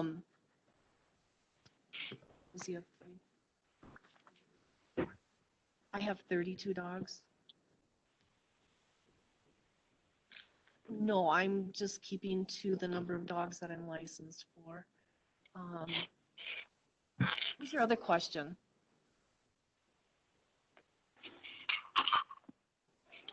It was really just a question about the type of building that it would be, a tin shed, brick building, what that would be. It'll be a well-constructed building.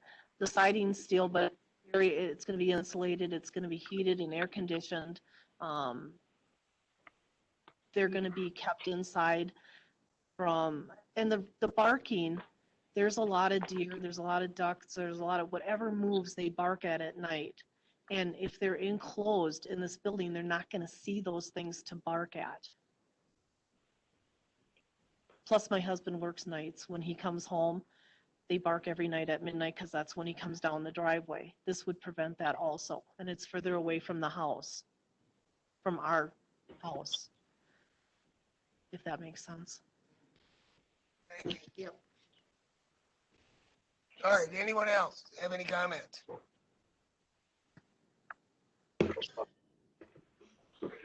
Anyone else have any comments? What else would you have? Once more, anyone have any other comments? All right, if not, anybody of the members have any comments?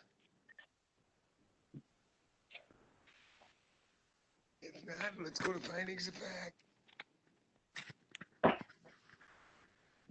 Okay.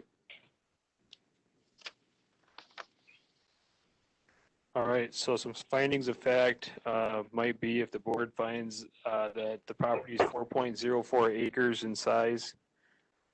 It is located on a Class 3 lake. The lake is called Simpson Lake. It's in the town of Sterling. The town of Sterling chair had no objection to the rezone. However, we did hear in that the town was still talking about it last night at their meeting. The property is able to be rezoned because of it being within the shoreline protection area or 1,000 feet of Simpson Lake.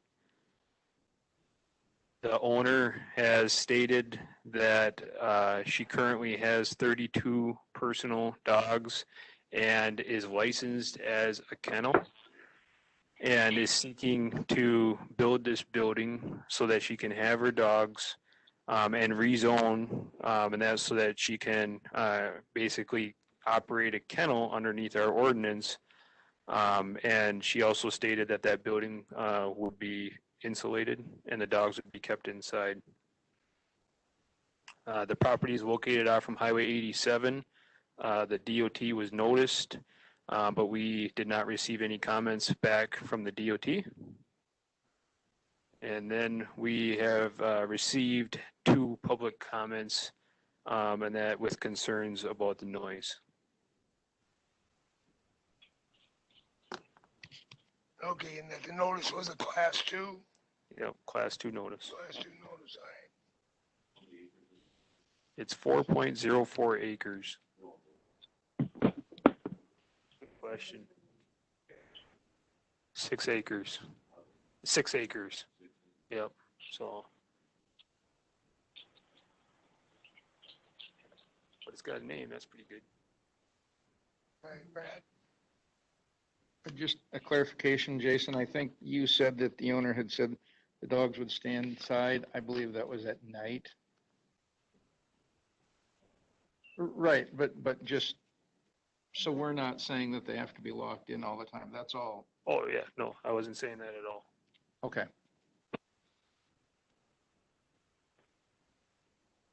All right. I thought, We're still there. okay, We're still in closing. I guess I go back to what I've always thought and the concerns of the town. I would like to postpone and let the town board come back and tell us what their decision is presently. Does that sound correct? That's my opinion.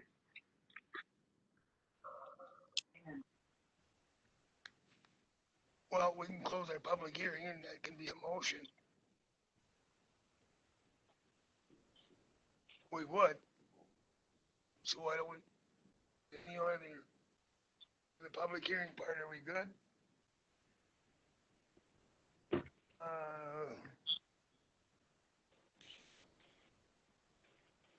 Yes, you can respond because he did bring. Postponing it, will put I'm in line to have this built starting in August. If it gets postponed, this will be put off for a whole nother year, and it'll be a whole nother year of the dogs outside barking for my neighbors. Just wanted to add that in. All right. Well, let's see, when is the next town board meeting? Third Monday of the month. So,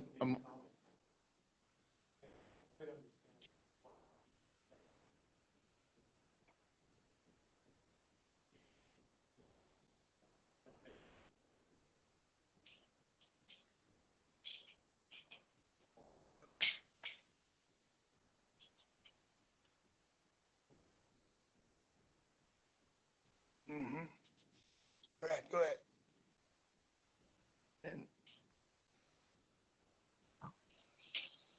I don't know, but I do understand how when somebody has things lined up, if that falls apart, that contractors perhaps got jobs or other contractors have jobs coming down the road. And, I guess as someone who sits on a town board, I like the town board to have say. I do just think that if we do postpone this, I believe the applicant is here to try to do the right thing, to get the dogs in, to quiet the barking. I think postponing it does put the individuals around this lake, I'll say yourselves at risk of listening to the dogs bark outside for another year. I mean, that's the pros and cons of it. Personally, I would be for granting it with the conditions that, there would be never more than 32 dogs allowed there. And that no boarding or, no custom boarding or grooming would take place. And let the building go forward from that standpoint, only to alleviate the barking problem. I mean, I do believe, I don't have any problem believing that it's not going to get built this year if it gets canceled now, because those contractors are already out 2 or 3 or 4 months. So I guess it's an offset of, I'll say, of perhaps what the neighbors want. I mean, yeah, I think we put some conditions on it that makes her not get any bigger, not let anybody come in, and get the building up to quiet the neighborhood down. It sounds like it's been a problem, for at least a number of years, I'll say, at least a couple. And I think that a much better situation is coming. Not to say that you won't ever hear a bark, but a much better situation has the chance of coming if it moves forward. Okay, anyone else? Yeah, I don't know which way to turn, Brad, but she just said that the dogs would be out during the day. So you're gonna have daytime barking and then try and get them in at night so there's no nighttime barking. I hate to play devil's advocate, but I'm having a little trouble with 32 dogs on a lakeshore property with others. I still would like to see something from the town. And I'm okay with that. I'm just saying is that, Understand the building. the risk to saying we want to hear from the town is to also the risk of the neighbors listening to them bark at night for the next year, or, well, yeah, the next year, because it's going to realistically be May before before building comes next spring. And the building isn't going to change, but the barking is going to stay the same. And I get it. They're going to potentially bark in the daytime too, but I think as both the individuals who testified said, I didn't hear them say anything about barking in the daytime, not that they liked it, but it was the issue of barking at night and keeping them awake. And I think that's what has the huge potential to not necessarily go away 100%, but go away a huge amount, and alleviate that nighttime barking. Because there again, as all of us live in the country, I mean, you don't see a lot of deers or rabbits or coon at night or in the daytime, but you see them at night, and so those kind of things get them wound up and going. And I just think it's, there again, for the neighbors, it's, do we solve the problem in, let's say, September, once the building is up, or do we solve the problem next June or July when the building is up? Or if the town board says, no, we don't want this building put up, then we don't solve the problem at all, and the problem stays exactly the way it is today. So, Mr. Chair, go ahead. I think what I'm hearing is you really got two different possible motions in that right now. Well, three. The first one, of course, would be to deny, but that's not what I'm hearing. Your other option would be to postpone and then this application and that to your second meeting in August. That would allow the town of Sterling to meet, and then you guys could take action on that. However, the applicant has mentioned about the building schedule. So then the last option, and then maybe this is, the most fitting, is to approve the application on condition that the applicant receives written approval from the town of Sterling. And then if you guys wanted to add something about the building, and that being constructed or something like that as part of that, or if the town wanted to do that, you could do that. And that I am very lenient though on doing any other requirements as far as saying that you can't pet board and you can't train and that kind of stuff, because that's kind of the whole point in having it zoned to that small business commercial. So I would try to steer the committee away from doing any use regulated conditions. I think that you can take and do some procedural things in that in order to assign conditions that make sure that everybody follows through and everybody's on the up and up. So we could help the town out, we could put a condition, if the land is sold, it goes back to ag, something like that, so they know, or, Correct, it's a sunset clause. So we can do that as a condition. Okay, Brad. Just there again, something, and it isn't that I don't believe we can do it, but to speed the process up for everybody, just, I'll say a thought for the town board. Is it possible the town board could just call a special meeting to handle this?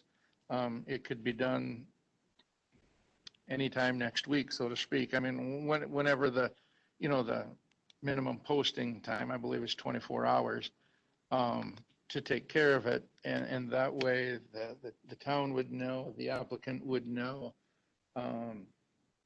I think in the end, what the applicant wants to do is a win for everybody. But you know, if they're coming on the 15th of August to start the building and you're not meeting until the 20th, then the building still gets canceled. I'm just saying the town, I believe, should be proactive and say, you know, to make this go forward, we need to meet early on just this one issue and get it taken care of.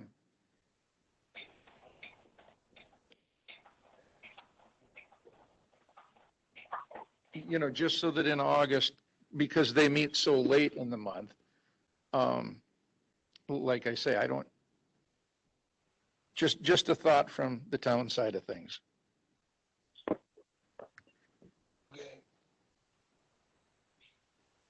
Well, let's close the public hearing. I didn't. 10:50. All right. So we have those three options, or more, I guess. It was another one.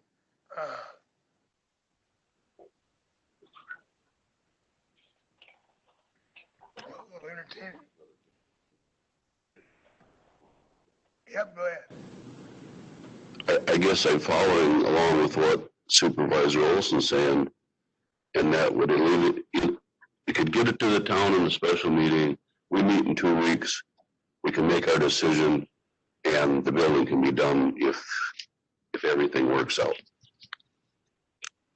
But, okay, maybe I understood you wrong, Jason, but we could pass it, and then if the town was okay with it, it would just be done, and we wouldn't have to discuss it again in 2 weeks.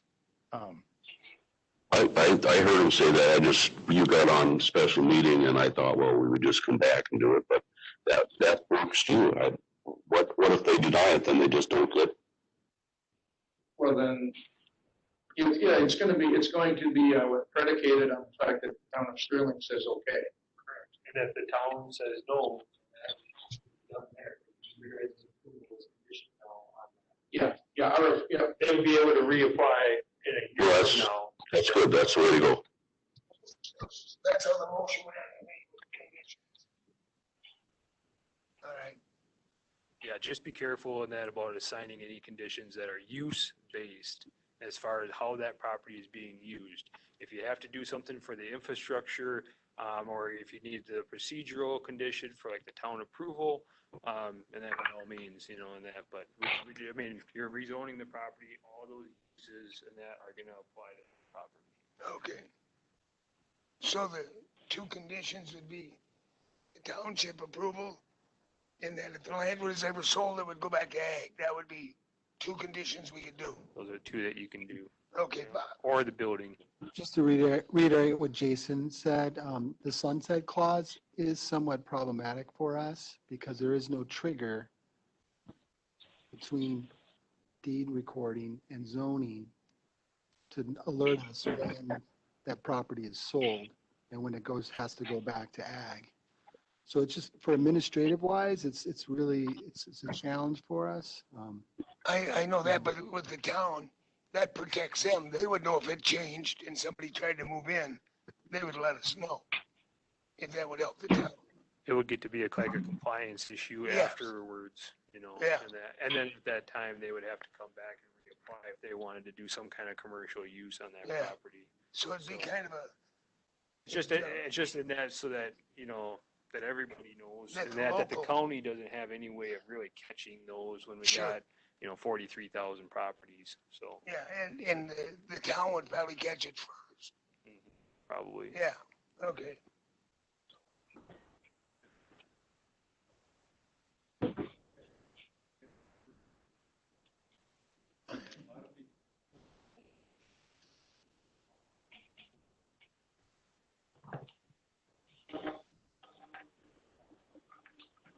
No, but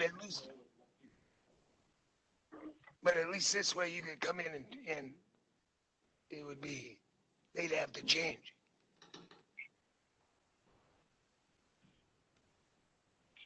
All right, so I'll entertain a motion.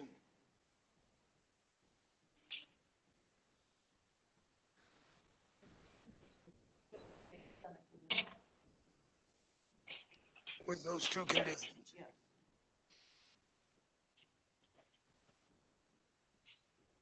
Is there a second? I'll second it, but then I have another question.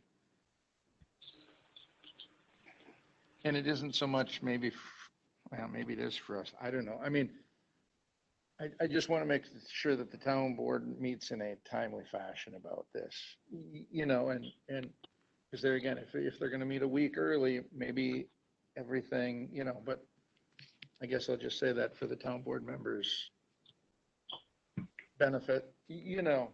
And Okay.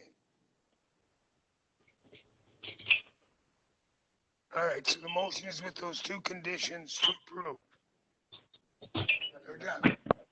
I sort of do. I appreciate what you say because well, that would keep the process going and he keeps saying yes. So that's all.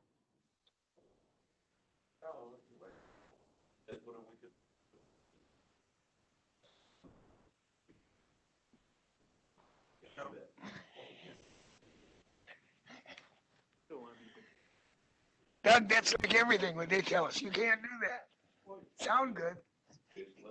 Yep, right away.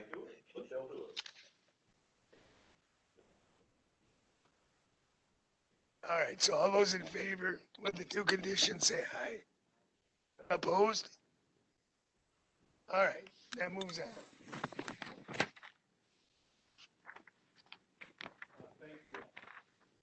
Yeah.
All right, we're back.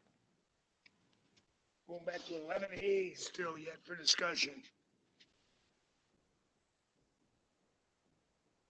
What was the last part of that? We're like, oh, add conditions. Sure, yep, sounds good. That's right.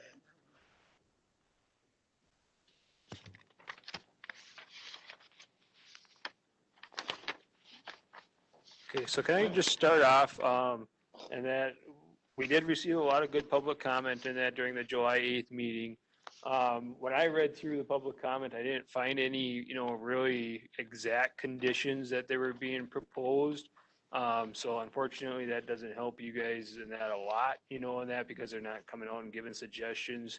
However, in that going from the Health and Human Services Committee last week, and that I tried to take and, put out some other examples.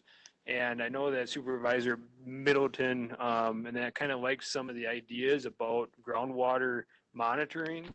And that, which it can be simple as just taking a water test out of your tap, you know, and that. So, I mean, it's a condition that would be easily able to be tracked. Same thing with like the stormwater runoff.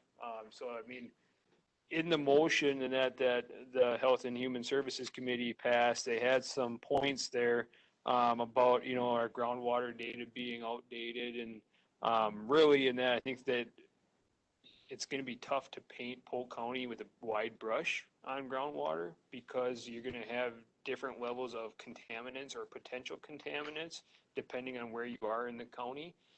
So it might be nice to have some kind of threshold numbers, but maybe that could be a condition on this application so that you're specifically looking at where that CAFO operation is looking to be sited, and also and that then you can monitor it, you know, and we already have requirements, you know, and that for, you know, our annual nutrient management plan process. And maybe it's not annually, but I mean, maybe it's every 5 years or something like that. They have to submit a water sample too. So I'm not trying to overstep my bounds as staff, and I'm just trying to relay information and that kind of what that committee was looking at. And I think that that's kind of some of the stuff that they might be talking about and that in the future coming up in that. So.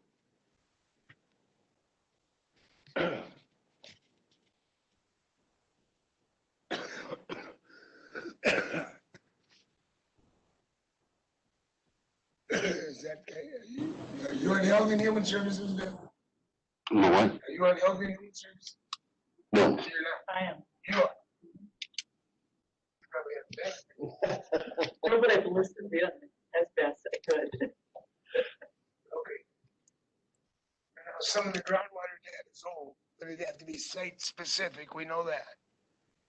Yeah, I Should mean, be. I'm not an expert on groundwater and that, but I know that certain areas and that people have tested their water, you know, 10 years ago when they built their house and that, and they had their well drilled. So we have that original test, and then they come back 5 years later, and now all of a sudden we got nitrate levels and that are starting to get to the high level. And that Tim and that our old land and water director and that he was seeing some of that fluctuation and that down there. So what you do with that data or what comes out of that data, you know, I don't know, you know, but it would at least seem to make sense to have it, you know, site specific. And that because we got different levels of groundwater depth depending on where you are throughout the county too. If you're by a swamp, it might be 5 feet down. And that if you're up in, you know, West Sweden or the area of Luck and Cushing and that, you might have trap rock and it might be a long, long ways down. So anyway, there's a lot of variation there. Go ahead. So what we're saying is we need to establish a baseline of water quality for whatever site it is, right? Correct. That could be like a condition and that CAFO operation would have to provide a water sample upon applying, and that would be our baseline number, and that public health could also use to see if that groundwater is being contaminated. Yeah, and I would say whoever is the party that gets the sample should go get the sample so that people feel comfortable that the sample was taken from where it was supposed to be taken from, you know what I mean, from the right property and stuff. Just to. For the third party would take. Yeah, third party, yeah, Third party would go out and take the sample. test, yes. And then you got your baseline established, and then how often you check that kind of stuff. Hey, Tanya, and that Brian House, he's got water sample kits, correct? And but there is a fee in that for that test. Yes, And that the applicant would have to be responsible for. Yep. So. Just as long as you're there. Like restaurants and that, what, they have to test every year their water, or is it every other? I'm not sure how often they have to test their water for the restaurant license. Yeah, and it's not in a private well. Yeah, that I don't know. I can find out for you. Okay. We can tie it in with that. I don't know. If it's every year or every other. So if I can recap, then what I'm hearing is the suggestion, one suggestion could be that anyone applying to start a CAFO in a condition or whatever, they would be required to have water testing done prior to it, and then water testing done, whatever periodically needs to be done. In essence, you're surrounding that CAFO so that you can be on top of, hey, wait a minute, and then we could have some conditions that if it exceeds a certain level, next steps have to be taken. Yeah, those levels are already kind of defined, you know, as far as the Safe Drinking Water Act and stuff. And that's so, but I mean, if you guys want to be more restrictive, you might be able to do that. I would have to look into whether or not that would be lawful or not. But yeah, exactly. So it's not expensive, it's not hard. No. And anybody that wants to come in and say, hey, I think I want to do a CAFO here is going to say, they better be real confident that once they do this, they're going to be monitored. And so they have to make sure that because if that goes over the limit, then they get shut down or Correct. Whatever. Correct. Yeah.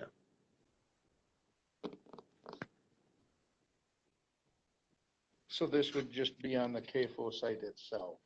Correct. That's where your greatest contaminant sources are, you know, Yep. that, and I'm just, you know, assuming that the county could do whatever they want, but it would make sense in that to do it there because they've already got the water at the facility, you know, that kind of stuff. So they've got a source. They don't have to go and punch a bunch of test wells, in which it's nice to have test wells, but you increase your risk for contamination the more test wells you drill too. So. Well, plus all your setbacks from every well. Yeah. All right, go ahead. What you said on their site, but then what about the areas where they're spreading all that manure? Well, that's where we would really fall back on that nutrient management plan. Okay. And our assurances for that, or our double check standard on that side, would be the soil test that would be done every 4 years.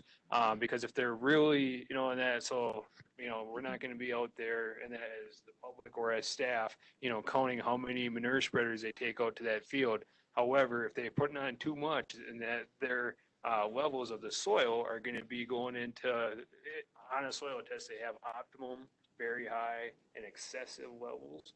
And then as we see those start moving up, then our nutrient management plan tells them, hey, you got to start cutting back on how much manure you're putting on. And so that's kind of our balance. That's covered then. Yep. Okay. So for the areas outside of the farm.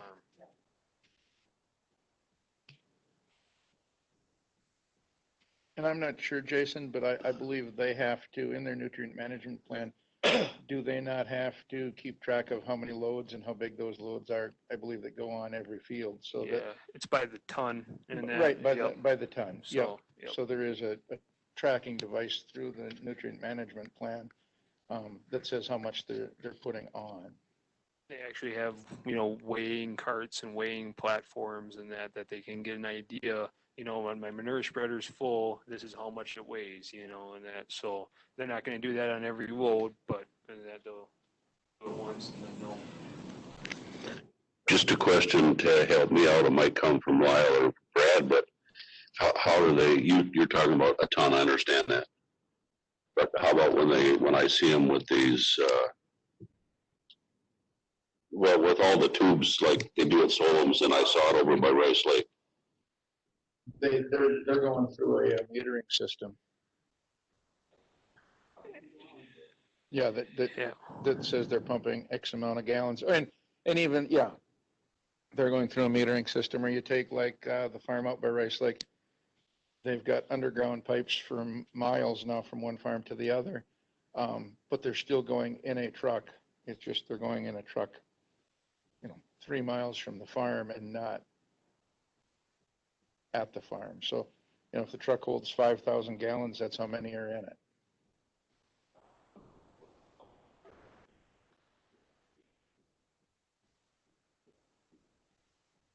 Farmer that I tractor knife in on the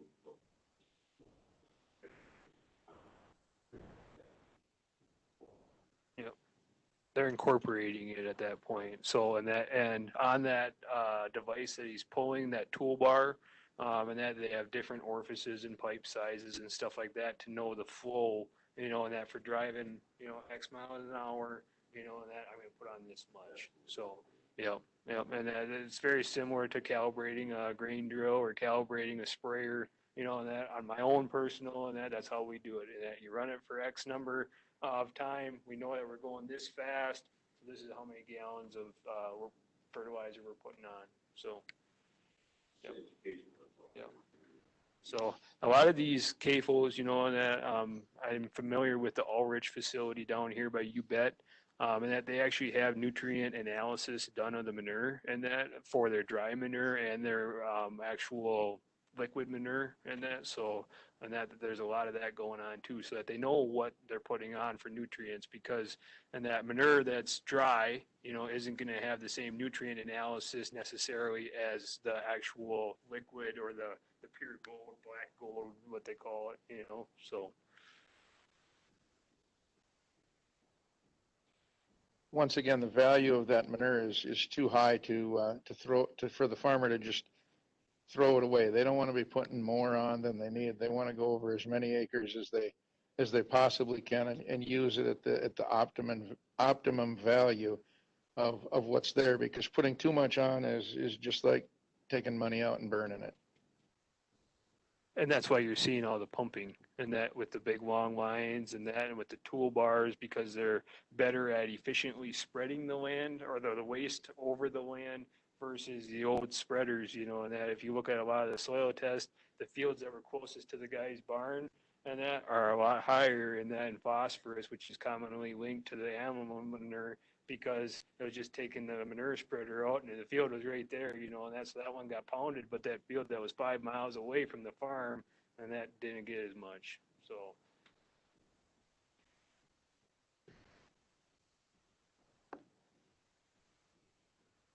All right. Are we gonna add? So are we pretty much on to, is it number 2 here, or let me see. I guess we're kind of on 11B, are we not? Yeah. I mean, is that where we're at, just so I'm following? Not that it matters, it's all the same discussion. I think we've been doing both at the same time. Yeah.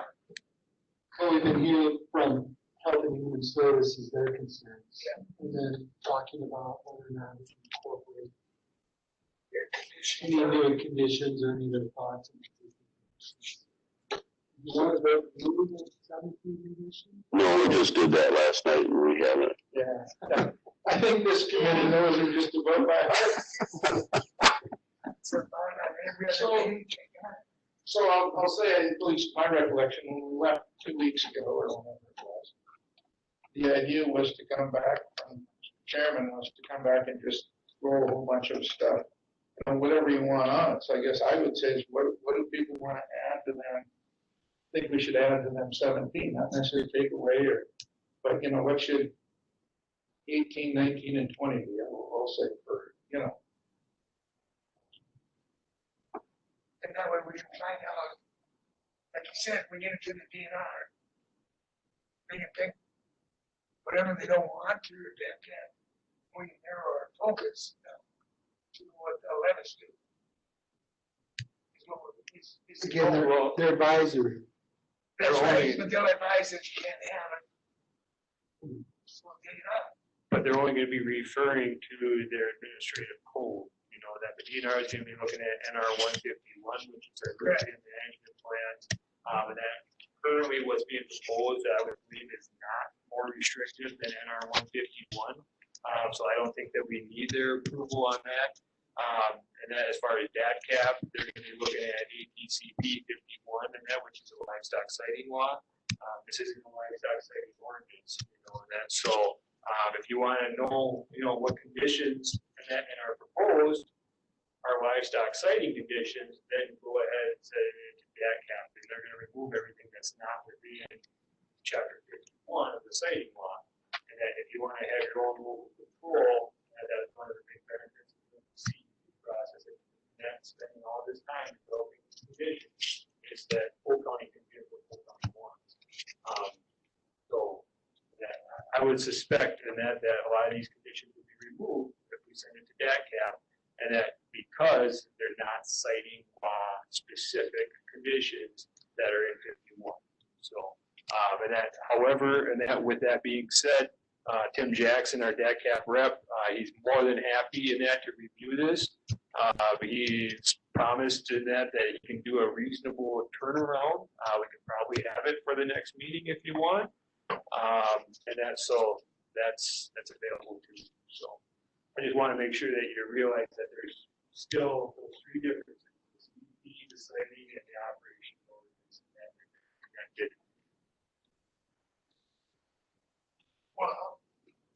I still think we have to take time. I can be hung up on the 200 feet, but that's just one example. But I think we have to take time to stop and listen to the Health and Human Services Committee. I mean, it kind of bundles together all of it. So let's not get in a big rush to send it to somebody to review. I mean, you see so many things, you learn so many things.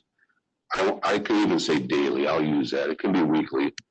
There was one article I read, and I don't know if it was sent to me by who sent it to me, but the state they questioned one of the provisions that were put in, and the state said that either a town or a county has a right to protect its citizens, so they can be more restrictive than what we've been told. So, these things are coming out now. Are they true? Are they not true? And that troubles me a little bit, because we've been told this, we've been told that. So let's give that committee a chance to work. But you said he would still review it for us. You think he could do it before our next meeting? I think he could, yeah. He said probably a week. I'd like to give him the benefit of the doubt in case he's on vacation or something and that. So, yeah, I think that would be reasonable. Well, we got nothing to lose. Have him just review it for us. Yep, you can do that too. I mean, it's just another agency that's going to review it at the end. Don't you think we should send it to him? Yeah, I think so. I mean, we're not stopping the process by sending it to DATCAP and DNR. No, just to the DNR. It isn't, like I said earlier today, it isn't that we can't, okay, we've got 17 on it today. If somebody wants to throw 1, 2, or 5 on it, we throw them on, we send them to the DNR and the DATCAP. And if they come back and let's say we get to 20, and they come back between the two agencies and say, okay, you really shouldn't do the 5 mile thing, and you shouldn't do, you shouldn't do 5, 10, 15, and 20. You shouldn't do. Okay, then those can come off the list. We could quit working on them, and we would speed Health and Human Services up by them realizing, okay, these 5 of the 20 are now off the table. So, we've spent a lot of time getting to 17. So to me, it's helping Health and Human Services and us, I'll say, leading us down the right path, instead of maybe spending weeks and weeks on something and then we send it to DATCAP 2 months from now and they say, well, no, you can't do that anyway, or the DNR. It isn't like we're ending when we send it to the DNR and DATCAP. We're just finding out from them what they're going to say. Yeah, that's okay. And, we'd kind of, that one there, those there, they're kind of iffy. Maybe, we're not going to say you can't do them, but you know what? You're probably going to get sued faster doing, these 4 than the other 15. Because right now we just keep walking down the same path. I mean, if we put 3 more on it today and 5 more on it in 2 weeks and 10 more on it 2 weeks after that,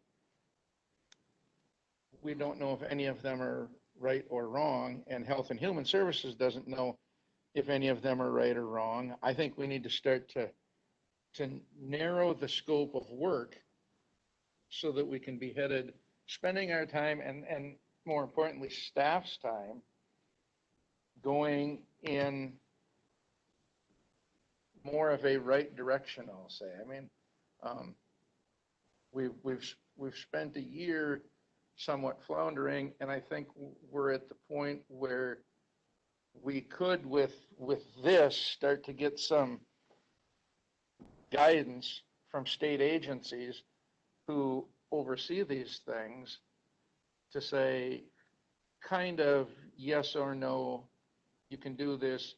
You know, maybe on H, you should remove these words and replace them with, you know, something else, and get some guidance from the state, which we need their guidance before we approve anything anyway. So let's take it in steps instead of one big chunk. This is one of the rare times, I think it's the only time in the 4.5 years I've been here, where we don't have to pass something at the county board for the DNR to tell us, yeah, we don't like it. We actually get the option here to send them something. They respond to us, and we can turn around and send them something back. And it didn't have to go to the county board, so that when we get to the county board, this committee can be pretty confident that we're doing things that are above board, and that they're going to be approved when we're done, rather than just running to the county board with a whole bunch of things at the end, passing it, and then the state saying, yeah, no, we don't like these, 7 things. I think we need to take the opportunity the state gives us to use their resources and find out what we can and can't do. All right. Go ahead, Doug. I see your end result is not bad. Can you believe that? No. But you put in there that, and you said, well, we might have 17 or we might get up to 20. That's what I'm trying to say is they haven't had a chance to get their 3. So we don't want to send it to DATCAP and without a full sheet of what we're going to do. And it seems premature to have DATCAP come. We're pushing them I keep pointing at Sharon. I keep pointing at you because you're on the committee. You get,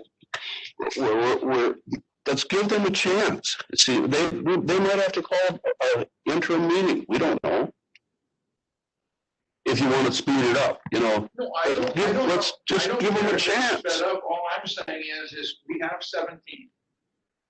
If you want to put no more on or 10 more on today, I don't care. Put them on, whatever they might be. And send, no, but you, just supervisor, whichever one of us here, anybody can put anything they want on. I don't care, and send it in, because for me at least, doesn't it make sense to find out where we're at with it? Let's just say nobody puts anything on. We send these 17 in. Well, then we find out 3 of them we can't do. Then that helps us. That helps Health and Human Services. If, let's say they get back to us in 10 days. At the next Health and Human Services meeting, they would already know, okay, we can't do, here's what we can't do. So now they don't have to concentrate on those 3 things that we've maybe spent 5 months on. They can say, okay, those are behind us because we can't do it. But, so now we've got 8 more things from Health and Human Services. This committee comes up with 3 or 4 more things, whatever it is. And then there it is. It can go back to them again. I mean, to me, that's the beauty of what the state is allowing us to do now. It isn't a one and done situation of saying, okay, finish the product and send it to us. This is send us the product and we'll give you our feedback before you finish it. And I guess I see no downside to sending them what we have today and turning around after our, I don't know, depending upon when Health and Human Services meet, after our next meeting, or after, I will say, their next meeting, and then our meeting following that, and saying, okay, here, we've got 1 more thing, 8 more things, whatever they are, but at least if they come back and say 12 of these 17 are okay, we could work off of those 12 and not spend our time working off of the 5 that they say, no, you can't. And that gets us working in the right direction instead of spending our time and staff time there again, working on things that maybe we can't have any control over. That's all I'm getting at is it starts to narrow the field of what we're working on. Just to segue from Supervisor Olson, you talked about your concern about county resources and staff, working on this important issue. One thing that we are concerned about is the path. Should we continue down this conditional use zoning tool path, or should we start anticipating, either a livestock sighting ordinance or a operational based ordinance, and start planning or working towards that, because that's the sense we get. And if that's where if we need to reboot and start down a different path, we're dealing with another department, particularly with livestock sighting, with bringing in land and water, because that's their oversight responsibilities. I'm just bringing this up because, again, trying to ensure we're efficient. We're trying to prepare for all, alternatives.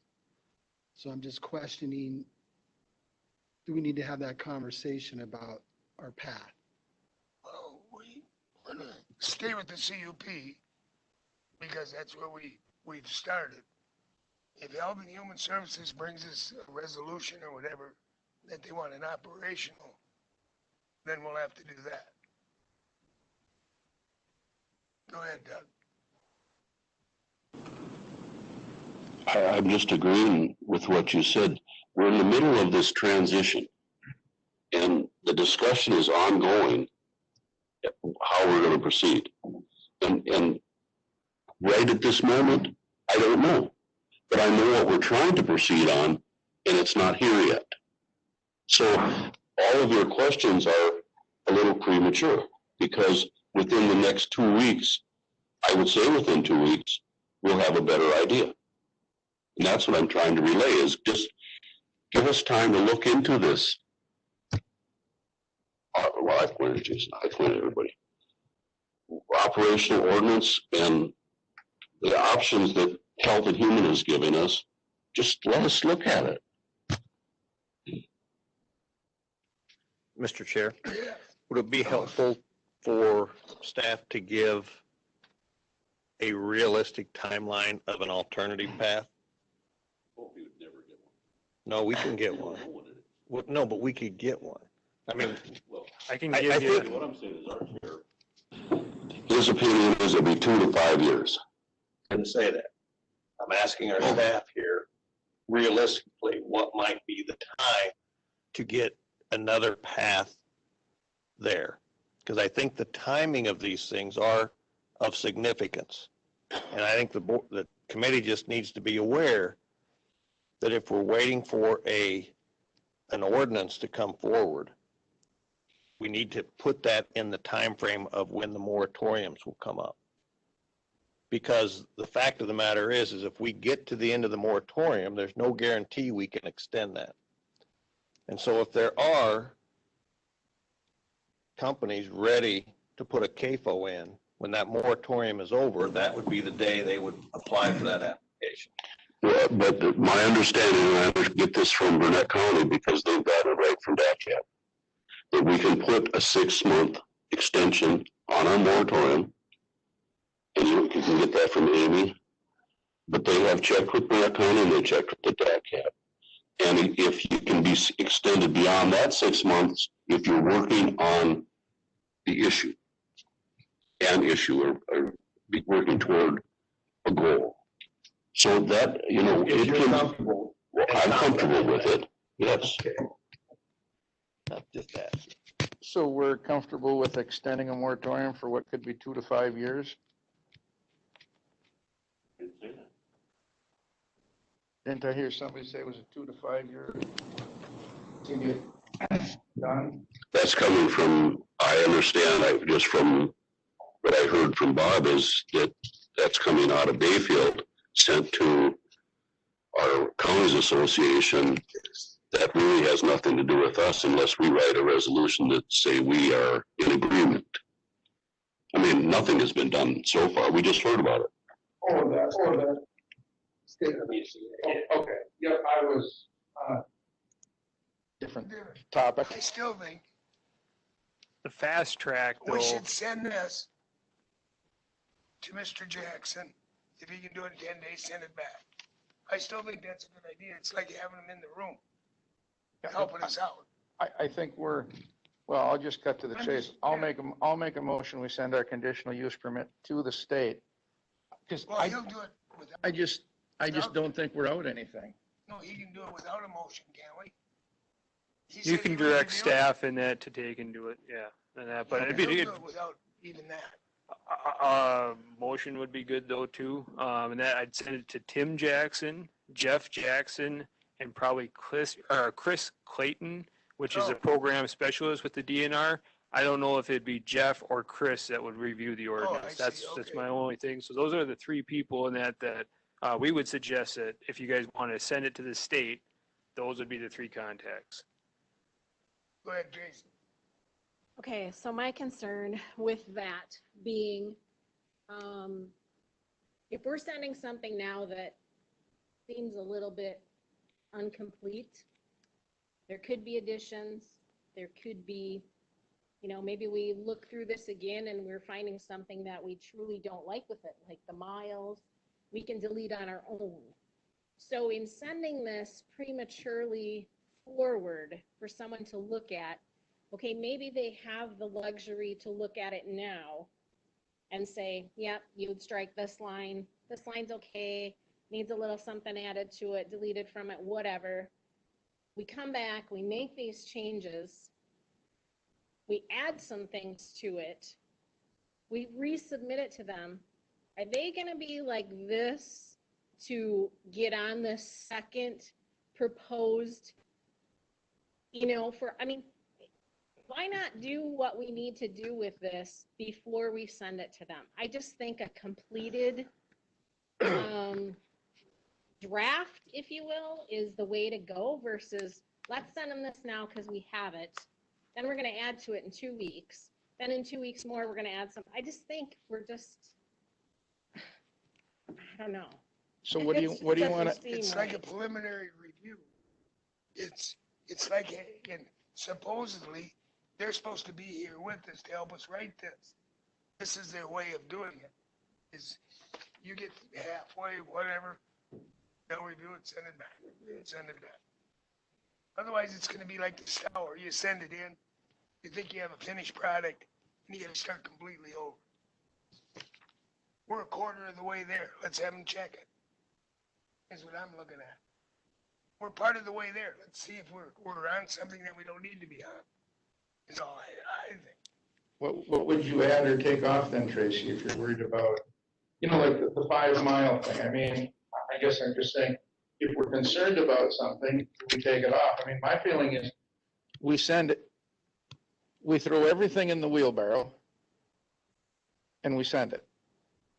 And maybe they pitch half the wheelbarrow out. Maybe they pitch a quarter of it out, who knows? Maybe they pitch it all out.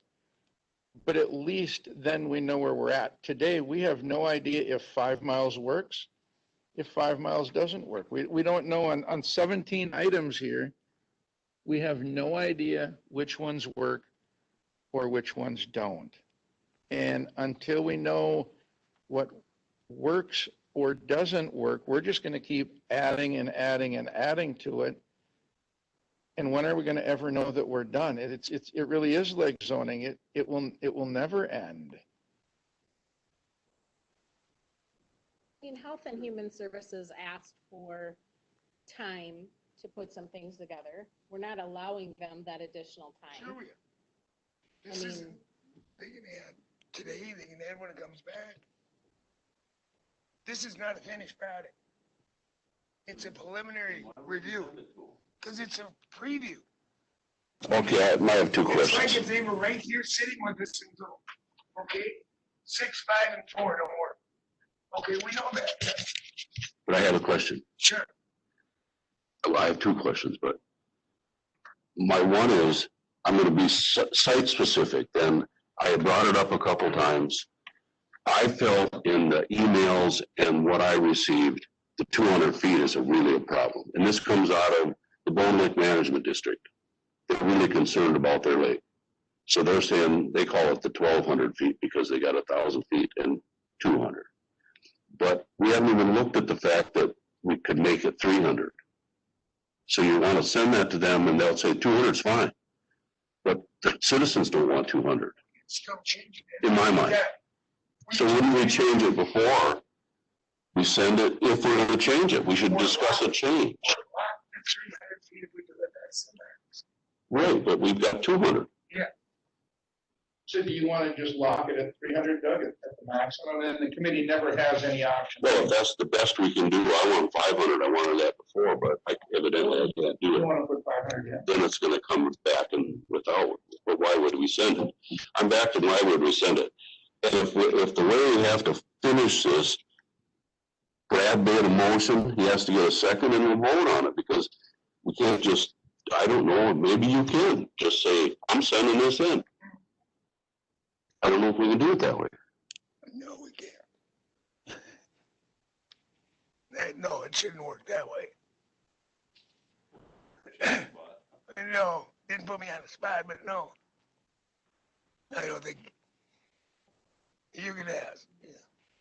But it's not an official review. All it is asking them to do a preliminary review to say, yeah, you're on the right track. You're headed in the right direction. These things, this works, that works.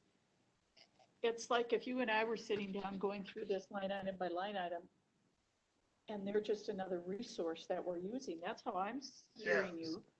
I mean, I don't know enough about it, obviously, but to me, it's using them as a resource to help us put this document together. And if we can get them to do that for us, and we have the option then to come back and say, oh, yeah, human resources is now, we want to add something about the water that we just talked about earlier, the water testing. Maybe that needs to go on here. I mean, what are the things? I don't know. I don't know what's going to change in a week or two between us and human resources that's going to change that document, before we turn it and have them look at it. I don't know. What information are we going to have that's going to help us? This at least will give us more information to have dialogue on when it comes back to us. This is kind of like looking at a preliminary plat. Yeah. I mean, that's what they're doing. We're sending the preliminary plat to them, like we get it to look at on the zoning side of things. And I think there again, as Sharon said, all the help we can get. I mean, the state is actually willing to help us here without us really having to do anything, making a final decision. And it doesn't stop human resources, that team, from doing, putting together whatever they think needs to be added, because we can still do that. I don't know. I haven't worked with the DNR. I don't know how long it takes for them usually to get back to stuff like this. They reviewed somewhat good. Go Under her? Yes. What I've been told by Jason, if we put in an operational ordinance, it could change a few of the 17. You could change it, because there's probably gonna be some duplicated stuff in there and what's in the operational ordinance. So that's what's coming out of, is a look at an operational ordinance. So this seems premature to send this in because it may get changed when we do the operational ordinance, and they should be combined and done at the same time. So didn't we talk about that? You talk about that, you guys talk about that before you decided to go with the conditional use permit? No, okay, Maria's not here, so I can say what I think. Well, that's because we have been told over and over and over by Maria, we couldn't get this started because she says it's illegal. We are going with, Bayfield has done it, Ashton has done it, Burnett County's done it, and Eureka's done it, then fine. Then why are we saying they're illegal? We're trying to narrow that down and work on writing a resolution that says operational ordinance and send it and find out the answers. We're working toward the answers. Mr. Chair. So the thing is, that resolution hasn't been passed. We're working on the CUP, the resolution that we're on. If that one passes, what if it gets voted down? What if that resolution gets voted down? We waited for nothing? Okay.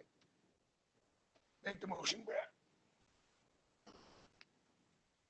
Mr. Chair, I can add in that too, in that I believe that DATCAP is feeling that this role is advisory. I don't think it's a one and done deal. I think that we will have the opportunity. I'm not saying that we want to send them every 2 weeks, like an update on the committee.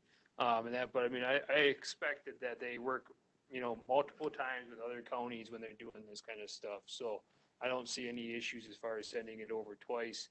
And that if people would want to see a proposed citing, or a proposed operational ordinance, and that we do have that. If you wanted to have that on your next agenda to kind of fast track this process, and that's you guys could look at that. I know that there's some that are going to be for and some that might be against that. That's an option. I mean, it's already drafted. It's not extra work for staff. Also, and that when we look at doing a different type of ordinance, and the only reason why I'm suggesting this, and this is why I'm suggesting this, is because of the process and that's going to have to take place, and still trying to obey by our moratorium timeframe. And that when we look at it, I'm sure that we would have at least one meeting and that, or maybe two, and that would be discussing a proposed ordinance. We would have to have a class 2 public notice on that ordinance, and in between there, and that staff is filing petitions and creating the drafts and everything. And then after that, and that would be right where we are today, where we had the public hearing, and now we're talking about the ordinance, and then that would have to be passed. And so now you're kicking that back another 2 weeks to the county board meeting. And so right now, if we started working on this at the next meeting, it'd be very tight to get it done before the October county board meeting. And that if we keep pushing this back, and that there's basically no opportunity, and that's with a month and a half, because you guys only have like one meeting before the public hearing, one meeting after, and it's very tight. And we still have to get it published after the county board, took action on it and move through. So the further we keep on delaying it, the further we run the risk of that not having it done before the expirations. I keep saying this, we're going to write a resolution to extend the moratorium, and we'll bring it to we're working on it going to Health and Human, because that's where this is coming out of. Yeah. And it gets voted on, and I had a discussion with our board chair, and of course he's against it, and that's fine, but we have a right to write a resolution and vote on it. Correct. So, it's a long process, and maybe it's going to be longer.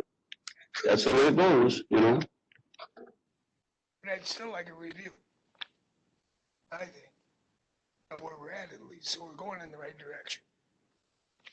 I just think if they offered to do it, we should take them up, is my view. I can't even remember. Did I make the motion? Not yet, so you gotta make it. I make a motion, we send our conditional use process draft to the DNR and DATCAP. Okay, the 3 names. Is there a second? Okay. Any other discussion? Go ahead. Do you mind if I ask a question? Yes. Are we sending it as is? Because the reason I ask, again, this is a process related question, is this is an opportunity to refine, add, subtract to these 17 conditions. And so this meeting is an opportunity for that, because we've gone through the public hearing, got a lot of feedback, a lot of input, had a lot of discussion. and I think Supervisor Olson's mentioned it as well, could be a litmus test as to what these state agencies would recommend and not recommend. So I don't know if we could do this, but can we vote, see if it passes? If it doesn't matter how many conditions we put on it. If it does pass to get moved to the DNR and DATCAP, at that point, could anybody put any conditions they want on it? Or is that too late at that point to add conditions because we've passed it? To move it on, you didn't say any certain number in your motion. No, and it's just going, there again, it's just going to DATCAP. So that's what I would say. I mean, if it passes, anybody who wants to put any condition on it Add to it. can. I mean, because we're just sending it. Yeah, it isn't a number of questions. We would just be sending it. So if it passes, anybody can put any condition they want on it. If it doesn't, we've alleviated the time of putting conditions on it that we're not sending. I mean, I don't know.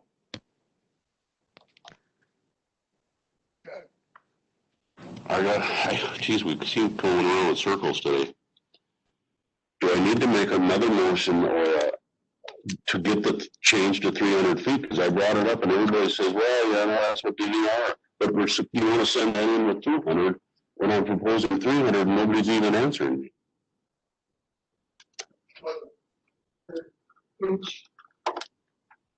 And Bob just talked about a change.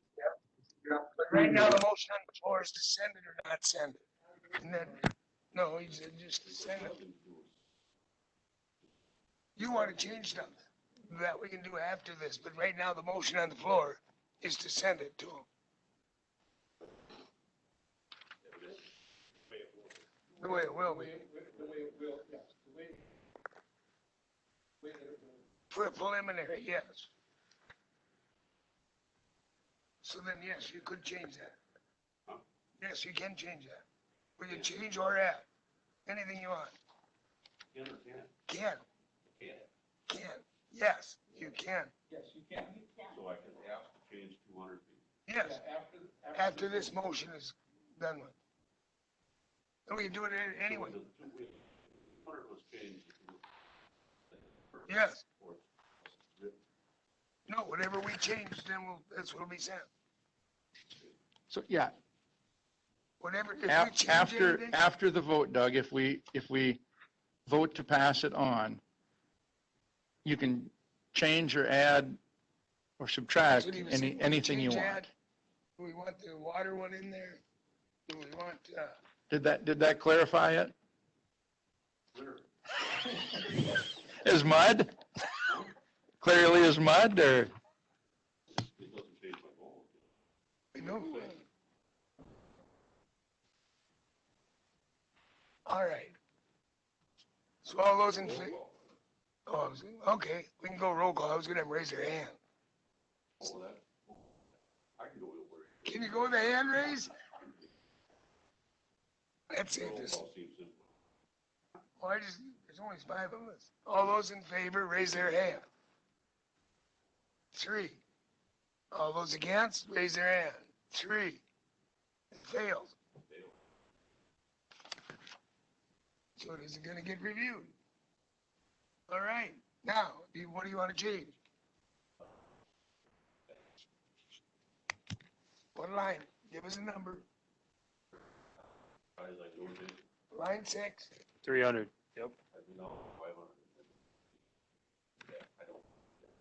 It would be on the document that Bob has got up there, it's H. Yeah, H. And then one that's up 200, or one right there, that one down. So I have a question for Supervisor Rowdy. Good.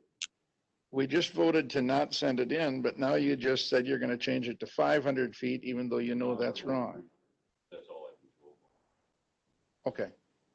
All right. I thought I heard you say 500. I said I'd like 500. Oh, okay. Okay.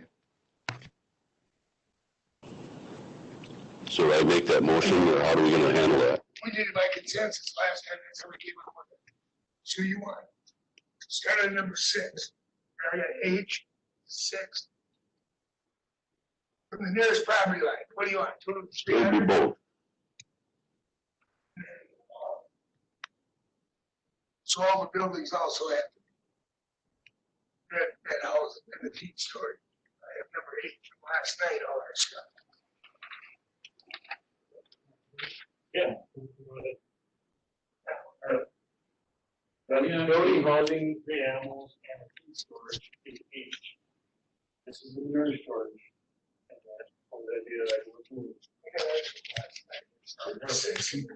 So they'll both be 300? 300.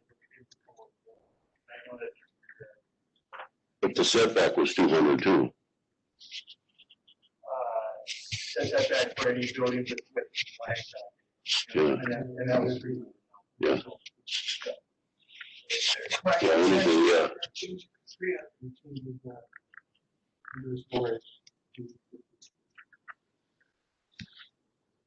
So F and H are being changed. Or 6 and 8. 6 and 8. So my consensus, we're gonna change it to 300. Does everybody think yes or no? Yes. Yes. 4, 5, 300. Oh.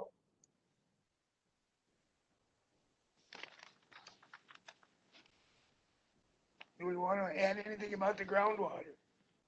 For third-party testing? For a baseline So on that one? as long as Should it we didn't wait? pass to go, why don't we just wait to hear from Health and Human Services? Oh, sure, okay. You know, and then I guess I would look to say, ask Health and Human Services at their next meeting to add whatever they want to this. And then just agree that at our next,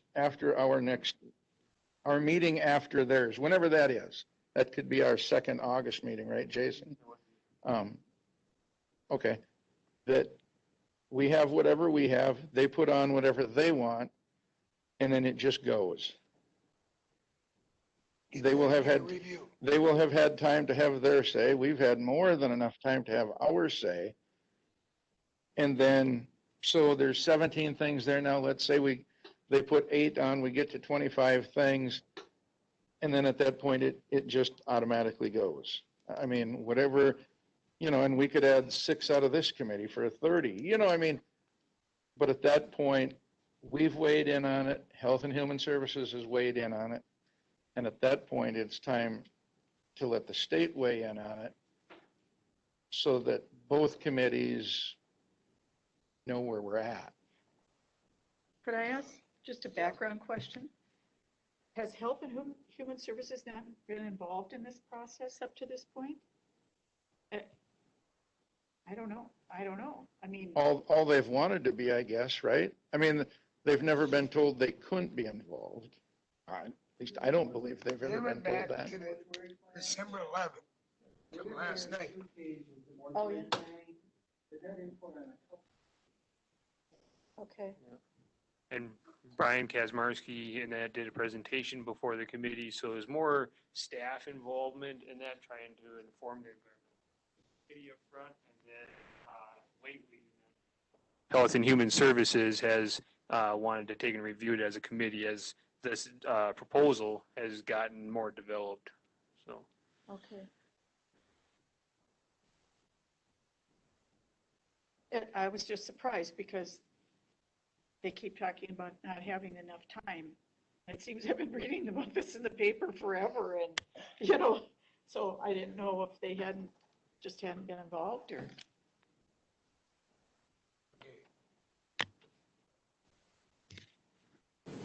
Mr. Chairman, Brad made a suggestion, but I don't agree with it, so I can't look that far in the future and just say, well, yeah, then we're gonna lock in Center. No, we'll add a motion, like we just did, to send it whenever then. It'll come up again for that. It'll come back up again, and we'll have to make a motion to send it to him anyway. At the time. He was just saying. Yeah. He's just saying we should keep it rolling. Okay. No, he wasn't forcing it. Yeah. I just wanted to keep everybody in mind in that too, as we go. So now with the proposed plan that I've heard, we'd be in front of Health and Human Services, middle of August, and that we'd be back before you guys, and that after that, which would be the second meeting in August or the fourth week of August, if there is substantial changes that need to take place, and that then we'd have to set another public hearing. And for September, which you guys probably would be your second meeting because we wouldn't be able to meet the first one with the public notice requirements. And so then you'd be following up, in October and trying to get it on the county board. So, and that it's nice and tight. It can work. It can happen. But I just want to make sure that, we try to develop as many of these conditions as we can quickly. So, or decide what we're going to do. So. Have both, yes. Yep. Because it's going to get really tight really quick if you're going to try to meet the moratorium deadline. So.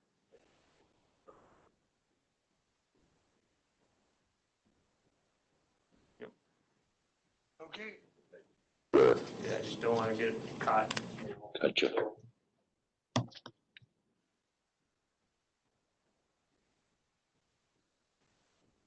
We bashed 11, so let's go to 12.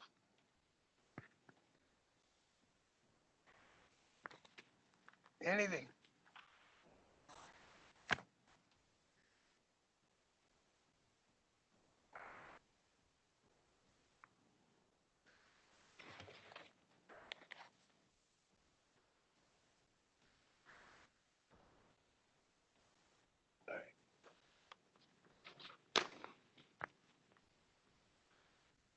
Chairman O'Connell, you were a participant yesterday, as well as all of you, except I believe Mr. Olson. Just want to share with you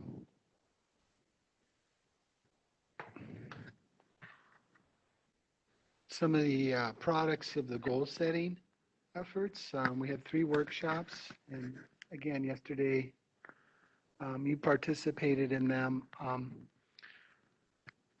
One of the top priorities for the county board was to invest in parks, recreation, and tourism. It was one of the top 4, and that was a product of the first workshop. The second workshop was more internal. Staff looked at that priority and brainstormed some broad goals on how to tackle that priority or that issue. And then that was shared with you yesterday. Boy, there was a lot of resistance to the destination campground. And I do want to provide some context with that, and I can explain that a little later. But as staff, the reason we threw that out there is because of Apple River Campground. It's not in the best condition. We have it closed so we can clean up a lot of that slash and just open it up. It's got privy toilets. It's not really a destination campground. And we understand there's private sector campgrounds and we don't want to compete with them. But a lot of our neighboring counties have fantastic county-owned RV parks and facilities. They cash flow. They actually generate revenue. Granted, that's a huge investment. That's not where we're going, but I just want to provide some context on that. And I can't for all 4. But the reason I'm bringing this up is, well, what is the next step? We've identified the priorities. Staff have identified some goals to work on. And so really the next steps is this. And remember, we looked at this impact and feasibility matrix. And a lot of you asked about our budget and those constraints and how do we pay for some of these, initiatives. Well, the next steps is this, assign. What does that mean? Well, you did that yesterday. If you recall, each of the priorities got pushed down to an individual governing committee, and our governing committee got this priority, the investment in parks and trails and recreation. So that's going to be incorporated into our work plan. So in a way, we're pursuing these goals. So that's been done. The next step there is explore. And this is what we will do as staff. Okay, so we have the priority, we have those 4 goals.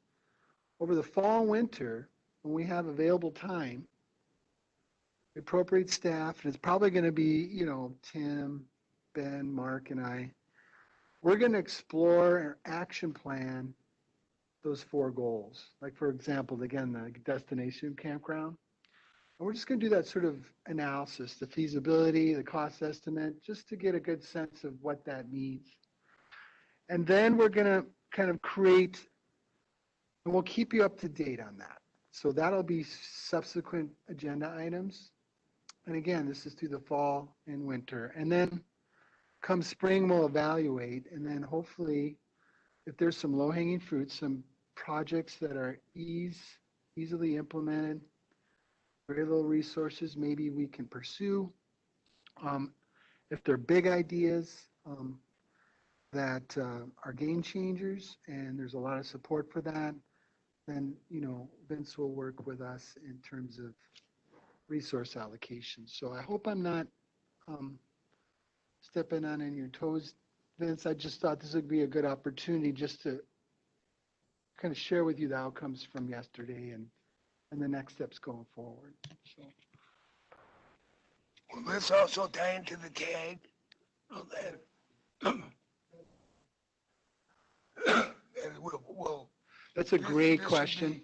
It's related to recreation. I could see the tag being involved with this, so it could be a combination of, our monthly reporting on the tag and what they're doing.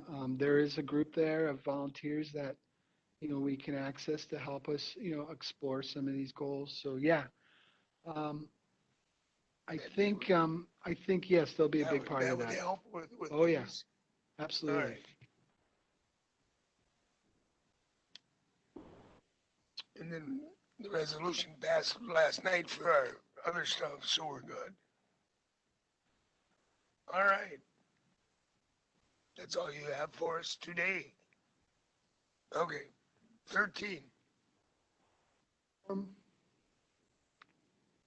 Chairman O'Connell, if you don't mind, it doesn't sound like the August 12th agenda will have Mo here at all. So no number 7 or no update on those tax deed delinquent properties. Okay. 8, I would advocate for Ben to come and give us an update. By then, we should have been started the vetting process, maybe even have appointed folks. I'm not sure, but yep. Turn on. How many board members are on the trails, Parks and Trails? 2. 2, okay. And they're non-voting members. It's Chairman Nelson and Supervisor Middleton. Okay. Have been appointed. We're looking between anywhere from 11 to 15. That part I knew. Yeah. Good question. So if that's okay, Cam. Yep, that'll okay. work. And then if you want, it's a possibility Mark could come back with an update on the. You'll have a resolution for us. Yeah, well, that's for the 15-year forestry plan. But if you guys want, if there's anything that evolves between now and then about the Cattail Bridge in terms of that additional 20,000 from the ATV club, that might be there. Well, Mark is bringing his resolution. Right, that's moving on. Right, that's for To the full board. yeah, that's the 15-year forestry plan. Yep. Okay. That'll definitely be on there, but there's also the Cattail Bridge. Those are repairs. That might be on that 9A, Kim. Might be on there, but 9C definitely will be there. 9C we did. Right, 9C will be the resolution to approve or forward. To approve that. The 15-year, yep. It looks like 11A and 11B are going to be at our August 26th meeting. They'll be on everyone. Well, I don't know what we'll discuss at the August 12th because we wouldn't have feedback from Health and Human Services by then. Okay. So Well, those two agenda items will be verbatim yeah. on the August 26th, but not the August 12th. Do we, I wonder if the committee, should we have anything in case we have any discussion on it? If anything comes up just within our stuff, do we think we need it on here yet? I think we do. You want it on there? I think so, in case we have to add the conditions or something comes up. How about 11B? Just leave 11B on there. Because we won't have 11A. Okay. Yeah. Are you gonna put concerning CAFOs or just everything in general? Oh, no, I'll put concerning CAFOs. Okay. Yeah. And then I do know there's a rezone in the town of St. Croix Falls for the community to discuss. So there's a public hearing? There's not a public hearing. It's a town rezone that just needs confirmation by the committee and county board. Sure. So we have no public hearing in the next meeting? No, but I did just receive another zoning district change application this morning. So I'm looking at having one on the August 26th meeting. Okay.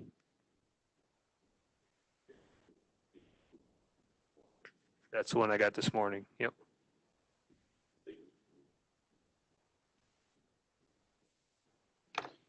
Vince, do you have anything coming up? Do we have the audit stuff back? It'll be first Believe meeting it. or second in August?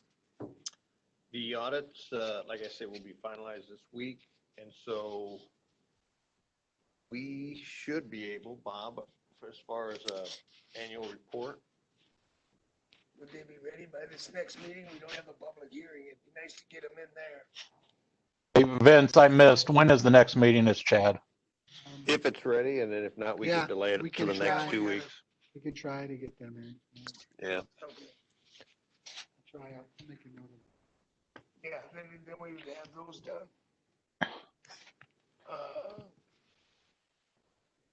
Hey, Bob, it's Chad. I missed. When is the next meeting? We have to look at the land, go through that. Is that our yearly thing? Is that the August? That is August, isn't it? So the review of the county-owned property listings and land sales. Yeah. So maybe, I'll talk to Mo, maybe he will remain on the Maybe put agenda. them on for that. Yeah, There probably won't be much changes, I don't think. We haven't heard of any. no, I'll talk to Mo. That'll fill it up and we'll still be done by noon.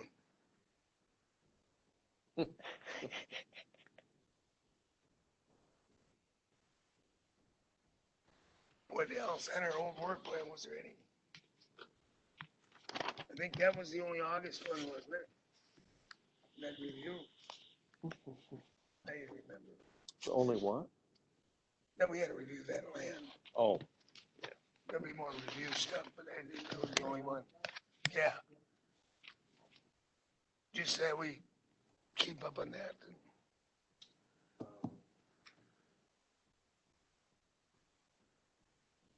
we will be talking with the executive committee about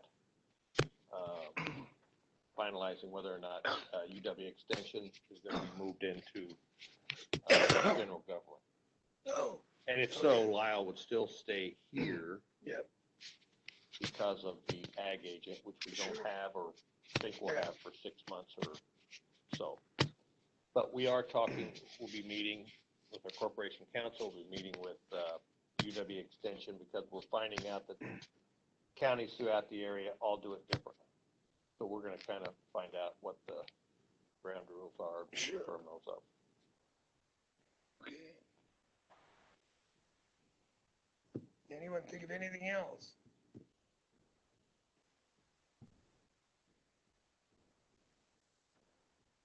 Trails coming up, nothing, we got nothing to fight over? Be a meeting. What? It's just a discussion, not a plan. Number 14 then. Is there a second? Kyle. All those in favor say aye. Opposed?